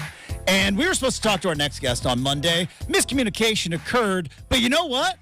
I am so happy that it did. I am so happy for the miscommunication because since Monday to today, this guy has been on fire. He has been on fire on the internet, and I am excited to now get him not only on the internet, but to on the radio waves. Friend of the program from the Oregonian, Aaron Fentress, back on the big show. Morning, Fentress. How we doing? I'm doing well, man. You were talking about the other day, bro. I had a long weekend. I'm not even gonna lie. I was asleep, and my ringer was off, and I didn't hit my alarm, and so. As I told you, you know what? I'm glad it happened. I'm glad because you know what? Between then and now, you went scorched earth on the internet, and I love it. I love everything about it. You and I, we have had our fair share of debates and arguments, but there are certain things you and I are simpatico in. And as it goes to the Johnny-come-lately Oregon football fan who has no idea about what has happened before 2009, and you and I have to go, old man, take a knee, story time with Uncle Justin and Uncle Aaron because we were there. Let me tell you about it. And boy, did you ever let them have it on the X app yesterday. I love it. Sometimes the truth just needs to be told. Like, let's just have proper perspective, proper respect, and you want to offer the context of what we're talking about? So, and again, Oregon football from the moment they fired Mark Helfrich and a legendary coaching staff back after the 2016 season, which we may dive into because I just love going back and talking about it. Oregon has become recruiting obsessed, right? They hired Willie Taggart mostly, I would imagine, on his recruiting prowess, but you look at the assistant coaches that were hired, they were not there to develop players. They were there to go get players, and Oregon has become recruiting obsessed, obviously with Cristobal and now with Dan Lanning, and there are some Oregon fans, Fentress, that feel like because Oregon on some recruiting sites are in the top 4 that they make the playoff now. I don't know. That's not how it works. But it's become a recruiting obsession, and that because of that, for some reason, Mark Helfrich still is catching strays. For no reason, let alone he has the biggest win in Oregon football history. Not even debatable, in my mind, the biggest win in Oregon football history. He coached and recruited the only Heisman Trophy winner in Oregon football history. He is one of a handful of coaches to actually ever coach in the national title game, not just at Oregon, ever in college football. And yet, for whatever reason, Oregon football fans refuse to look back and give that man his due. And because you were very vocal about how not wanting them to be fired, the entire staff in 2016, you always get brought up in it. So you decide to give a little TED talk, shall we say, on your Twitter app. Yeah, it's because it's fascinating how it comes up, and I get it because I was very adamant about the firing of that staff because my fundamental beliefs are you don't just destroy an entire staff because of one bad season. And I believe that staff would turn things around because most people on that staff were a part of turning things around after the pretty poor 2006 season. Yes. And I don't know. I just thought it was bad form, and I didn't like the way they did it. They're out recruiting, and some of them were in living rooms, not knowing if they're going to be fired. I've talked to parents about this, how awkward it was, and then some parents told me, a couple said that they were in the living room with recruiters when they got fired. Mm-hmm. So anyway, but I mean, there were problems. And the thing for me was, if you remember this, I simultaneously, with you and Talkin, and I did it on Gonzalo's show, and I tweeted about it, wrote about it. In 2012, I was like, the 2014 team will be the greatest team ever. I mapped it out. And then I said, but after that, there's going to be a slide. Mm-hmm. And there's a lot of different reasons. I won't get into it, but there's a lot of reasons why I believe that. So when it happened, I wasn't freaked out about it. I was like, this is a market correction. And I believed it was going to happen under Kelly. It was just things, there was just some things, take forever. But I felt like that staff would turn things around. Now, people blasted me, and it was fine, whatever, I didn't care. But I made several major predictions in 2016. I said, A, they would not recruit, or they would not land a major marquee proven coach. It won't happen. No one's going to leave a good program and come to Oregon. They got blasted for that. Ding, ding, won that one. Two, they would run the risk of becoming a stepping stone and hire coaches who would not care about Oregon like my staff did, and they would be looking for the first way to get out. I was blasted for that. Ding, ding, that happened with Taggart. I predicted Taggart would not finish his contract, and I predicted Mario would leave for Miami as soon as Miami came calling. Yeah, so three coaches later, they have one legitimate Pac-12 title, right? The 2021 doesn't count. Doesn't count. It was COVID season. They won the game, though. And that 2019 team that won it was loaded with Helfrich-era recruits. So all we're talking about recruiting was unfair, even though they had that one downside. But anyway, my overall point was, why are you going back and bashing that guy, thus bashing that staff, when they brought you the greatest era in Oregon football history because of a recruiting class, when you just spent 4 years slobbering all over Mario Cristobal's recruiting classes, and 70% of them are gone in the transfer portal because they weren't that good. And the only reason why you signed 30 guys today, or yesterday, and the only reason why Lanny brought in 45 guys last year counting transfers was because he pushed out all of Mario's guys. So here you are again, excited on signing day. You got to go back and bash Helfrich and that staff because they didn't have as many stars, but they produced all the players you freaking love. LaMichael James, Marcus Mariota, Justin Herbert, Royce Freeman. Let me ask you a question. Who's a better linebacker, Dye or Sewell? Yeah, I mean, the 3-star Dye or Sewell? Who's the better linebacker? Yeah, Dye is better. Yeah. What's the most amount of combine players ever in Oregon history? 2028. 2020, 8 of them made it. 7 were recruited under that staff. 7. So there's so many things that staff did, and yes, there was a dip. And part of the dip, too, was people act like Kelly's recruits were gone after 2014. That's a lie. Yeah, I know. The last class he oversaw was 2013. Therefore, the 2015 defense that was horrible, and the 2016 team that was super young, because the upperclassmen weren't that good. That had Kelly's fingerprints all over it, so people even get the narratives wrong. Also, Kelly won with a lot of these recruits if you want to play the head coach game, because Kelly became the coach in spring of 2009. Therefore, the team wasn't mostly his recruits until 2012, his last year. Again, it was the same staff, so it didn't matter about the head coach. Anyway, so that's just why I just had to just remind people that all of it, like the recruiting thing is just corny to me. Fans, listen, seriously, Oregon fans, you embarrass yourself every recruiting signing day. What matters is what you do in November. That's what matters, not what you do in December, January, February, whatever starting day is these days. And you're doing it again. Most of these guys are going to be gone in 2 years. But yet you're jocking them and smashing on the guy who brought you the greatest season in program history. That's all I'm saying. I love it. All right. I'm right there with you, Fentress. Aaron Fentress of the Oregonian joining us here on 620 Rip City Radio, also of Talkin' Ducks. Boy, are you guys done with Talkin' Ducks? You got another one coming up. Do we have a recruiting Talkin' Ducks special? We got a bowl preview show coming up. Oh, yes, could be great. And then the show after the game. It's hopefully Nick and the boys are going to let you just kind of rip loose on this one, because it is true. I can see both sides, but again, I'm becoming older and grumpier by the day, Fentress, and it's like people act like Phil Knight didn't start writing checks for Oregon until like 2009 when Chip Kelly said, hey, let's go fast and put on some fancy uniforms. It's like, yeah, there's a whole thing before that. Lot of football before that. You mentioned like that 2006 season. That was pivotal, and people don't know that was a pivotal season. They changed offenses that year, and it wasn't Chip Kelly. They changed offense coordinators. They brought in Chip Kelly. They changed in 05. Yeah, changed in 05 after a bad 04 season, which was, again, the only non-winning season under Mike Bellotti. Had won. And then they made a wholesale change and brought in Gary Croton. And then 2 years later, paved the way for a guy named Chip Kelly. And all that stuff is like, it was a whole thing before. Now, here's one quick thing. People were talking about Lanning sign this class. Lanning didn't sign this class. He didn't sign this class. Oregon bought this class. Now, that's the way of college football. And don't hate the player, hate the game. Yeah. Right? Don't hate the player, hate the game. But if you go back to 2016, when the Ducks had clear holes on defense, like they needed the front seven. They had one senior in the front seven that year.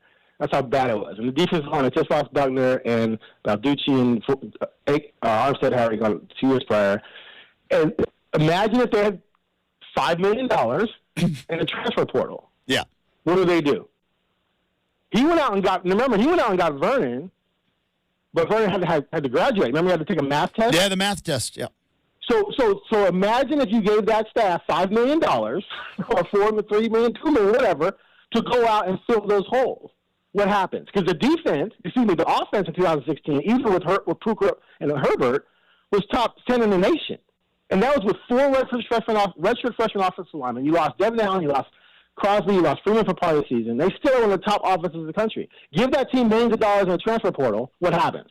They go out and they sign a couple D linemen, they get a couple backers, they get a couple DBs, fix the defense, and they win 10 games again, and they're never fired. But now we're praising Lanning for his recruiting. When they're writing checks, they stole the USC kid because I was just told this by a recruiting source, they flew in with a bunch of money last second. He didn't come to Oregon because he wants to be at Oregon. He came to Oregon because they run the fattest check. So, and that's fine. Again, don't hate the player, hate the game. But let's not say they recruited the highest recruiting class in the history of the program. They bought the highest rated recruiting class in the history of the program. And you could do that with anyone. So anyway. By the way, just for fun, because we're having fun here, Fentress, right? It's the holiday season. We're having a good time. I just went back and took a look at 2015 quarterbacks in college football and who could potentially have maybe been available in a transfer portal for some. Patrick Mahomes was at Texas Tech. Would have been a nice pickup. You know what I mean? Yep. It would have been like, could you imagine if in that year you go into, instead of Dakota Prukop out of Montana State, you go to Texas Tech and get that Mahomes kid that I'm hearing good things about with a nice bag of cash and, a pretty high-flying offense. Would have been nice.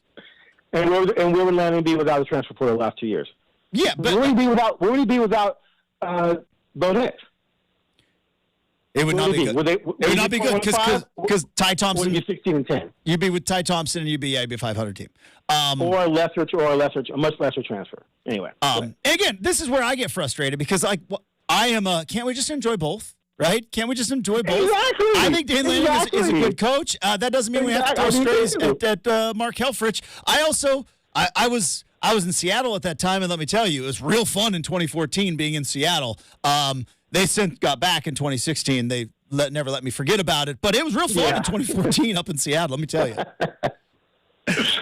Aaron Fentress of the Oregonian joining us here on 620 Rip City Radio. All right, I want to ask one more Oregon thing, kind of overall question, kind of alluding to what you mentioned, but I know that it was 2 losses by a combined 6 points, and I realize that against Washington it is 3 losses in a row, but it's a combined 9 points. But kind of looking back at the difference in how you win big, Oregon went to 2 national titles with that 2 national title games, one out of a playoff where they beat Florida State with that legendary staff from Rich Brooks to Bellotti to Chip Kelly to Helfrich.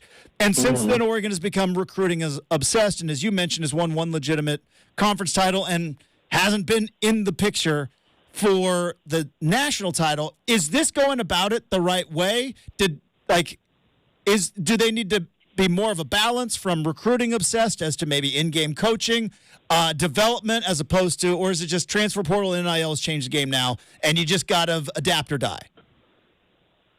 No, I think Oregon's fine. Like I don't. When I said that, I'm not saying they failed. Remember, this is all. I'm not trying to act like I'm, Yoda seeing the future, but I was Yoda looking into the future. Like there's something on record of what I said, and so what they experienced in that run was right place, right time, the perfect offense. That was a special preparation for everybody. And that's why I predicted that it was going to wane, because it was one of those things where you were riding something that had a shelf life. It's just like anything else in history. The wishbone. Go back to Oklahoma and the wishbone. People figured that out. My Bears and their 46 defense. People figured that. Like, things just changed. And so once you lost that edge, you were just going to be back in the pool of being good, and then you're going to have more closer games. And when you have closer games, you have the greater chance to lose more than 1 or 2, and then, boom, you're out of the playoff race, right? So they're doing the right things, but you just have to have some luck on top of it as well. And then, like the loss to Washington. I mean, both Washington games could have gone either way. And it's the championship game, a couple of breaks here and there, boom, they're in the playoffs, right? So they're in the mix. They're doing the right things, but you're talking about a system where only 4 teams get in. And so the margin of error is just so small. And then you have programs out there that are so elite that they're always in the picture. So there's only so many spots available. But now that changes. Right? Now, finally, we can start arguing about who should be in, and there's going to be 12 teams in. So never again is there going to be... You're right. No more arguing. Not in, right? Never going to happen ever again, right? That's no more arguing. That's definitely... Well, no, there's going to be arguing, but we're not going to have two lost teams are always going to get in. Here's the deal, Fentress. What's that? You mentioned how you were Yoda. You said were. I think I did that right. Not a Star Wars guy, but let me be Yoda. Looking into the future, it's always going to be a thing. It's just a committee picking 12 teams. I know, but we're not going to be arguing over 13-0 and 12-1. They're going to be in. Well, somebody might be. You never know. Some quarterback's going to get hurt at 11-1, and they're going to be like, "Sorry, you're not as good as 3-loss LSU or something." Like it's going to happen, right? Because we can't. We're college football. We screw it up. We can't have nice things. That's fine, but I mean, you know what I'm saying. We wouldn't be having the top 6 debate. But look at Oregon's history. They're in a 12-team playoff. How many times in the last 20 years? 10. Yeah. Right. I mean, the 2012 team would have been in obviously 2001. 2005, that team was 10-1 regular season. I mean, there's other teams that would have been in the playoffs. So I think 2021 even gets in. Right, yeah, maybe. And then this year, obviously, they would have gotten in. So from now on, like I see a scenario where Oregon should be in the national playoffs at the worst 1 out of every 3 years, and then probably every other. And they'll probably have stretches where they go multiple years in a row, as long as they can get to 9-3 in that conference, and with some good wins and quality losses. So you're going to be in the mix, and then you just need some luck. Like things just have to fall away because you're going against other good teams as well. But winning a national championship should be the goal. Don't get me wrong, but it shouldn't be the end all of the all because it might never happen, dude. I mean, there's Cleveland Browns never won the Super Bowl. It's never happened. There's a handful of teams out there that just aren't going to win the Super Bowl ever. Aaron Fentress, the Oregonian, joining us here on 620 Rip City Radio. Before we get out of here, Blazers got a nice win over the Suns. That one had to feel good. We've talked about this, how Fentress, I struggle to evaluate this Blazer team because I'm a dum-dum, okay? I go wins and losses, and I get emotional night in and night out, and I'm like, all right, well, they're still second to last in the West, but I'm told by my producer, by other people, I can't evaluate this team on wins and losses. How do you evaluate kind of this Blazer team, the direction they're going, because obviously they're in a complete rebuild right now? How do you evaluate? Do you go by wins and losses still? No, there's been some nights when we don't even ask about the game very much because you kind of go in knowing. There's been a couple disappointing losses, like the one against Utah when Utah was missing 4 of his top 5 scorers. Yeah. So this team's been injured. It's super young. Like there's sometimes those lineups out there. You're like, they got Kamara, Jabari Walker, Shaden, Scoot, and Ayton, and it's like 4 guys or 2 guys can't buy alcohol. The other 2 are sucking around picks. You know what I'm saying? And it's just this is a complete reset year. But there's some talent, right? Like there's some pieces that are very intriguing, but the younger pieces are going to go through ups and downs. I mean, Shaden, if I ask you, how do you think Shaden's doing? You say he's having a great year. Well, he has, but he's also had some stretches where it's like 5-game stretches, he's shot 34%. Yeah. And then, of course, Scoot is struggling, and people are kind of like worried about that. But dude's 19. He's making 19-year-old mistakes. I still cannot believe all summer people were telling him Scoot's going to start over Ant. No, he wasn't. He only started over Shaden because he was the 3rd pick. It should have been Ant and Shaden out the gate. And we all see that right now. It was blatantly obvious to me in the summer, but now people have seen it because he's 19. He's making 19-year-old mistakes. So, to me, you just want to see incremental growth with the young kids, and you need to see Ayton blossom because if Ayton doesn't hit, if Ayton is just run-of-the-mill, underachieving, talented but up and down big man, then the franchise is screwed. Because that's a huge piece that you got in the game trade that if he doesn't pan out, then now you got to replace him. And how do you replace that when you're a small market team that can't get free agents? So anyway, that's I sort of look at it. My focal point has just been on the 2 young guards mainly, and then Ayton, and the wins and losses don't matter. Because at the end of the day, what's better for this franchise, to squeak into the play-in or to get that lottery pick? It's the lottery pick. You can follow him on X, formerly known as Twitter. By the way, are you converted to you call it X or you still call it Twitter? I still call it Twitter. All right, follow him on Twitter. At Aaron J. Fentress. Boy, he went scorched earth the other day. I loved everything about it. Thought about jumping in, then I was like, I don't want any of that smoke. I'll let Fentress. You got it on your own. I'm gonna go back to watching TV. But you can also read him on at the Oregonian, Oregon Live. You can watch him on Talkin Ducks. Bowl preview is coming when? Do we know? Oh, no, we're going to shoot it next Thursday. Thursday, coming up on Talkin Ducks. Hey, Fentress, love you, buddy. You're the best. Have a great Christmas. If I don't talk to you next week, have a tremendous New Year, and we'll talk to you again soon. You too, man. Later. There you go. Aaron Fentress, boys and girls. There should be like a quiz. There should be a quiz. This is the thing I love about Brenden, right? Is Brenden is 27 years old. But Brenden was raised by Oregon State fans who know that, there's a whole life before Jaquiz Rogers. You know what I mean? It wasn't like Jaquiz Rogers didn't just show up one day and Evanson Bernard was like, no. Let me tell you about Kenny Simonson. All right? Let me tell you about Tim Alexander. Let me tell you about Timmy Alexander. Timmy Money. Let me tell you about all these guys. And you know what? Because you understand that these Oregon fans, man. These Oregon fans who are just like, I'll tell you about Reggie Tongue. I got beef with Reggie Tongue. Not personally, but like Christian McElmore had a broken hand and then catch the ball over the middle, and Reggie Tongue is targeting his broken hand. That's Civil War, baby. Justin mentioned it yesterday. That's Civil War, baby. But his kid plays for Oregon State now, and it's one of those things where, oh man, yeah, like crazy. Like Justin talked about it yesterday. It's like feeling old. I guarantee, like, my family's like, oh yeah, back in the '90s, like we had two players. It was Reggie Tongue and Tim Alexander. That was it. Whole Dude, 90s. Reggie, that was it. The whole '90s, Justin. I was so mad. I was so mad at him in 1994. All right, we got to get to the break. Coming up, RCM mailbag wrap up. Big show next. 620 Rip City Radio.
Time for the RCM mailbag with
Christmas is valued based on Yeah. what you get up there and sing right now. What are you going with? So there is a song by Carey? Run DMC called Christmas in Hollis that I'm sure I've heard it. used to know every word. I don't know them every word anymore, but I used to. And I feel like with a karaoke screen, I feel like I could get 100% of Christmas in Hollis by Run DMC.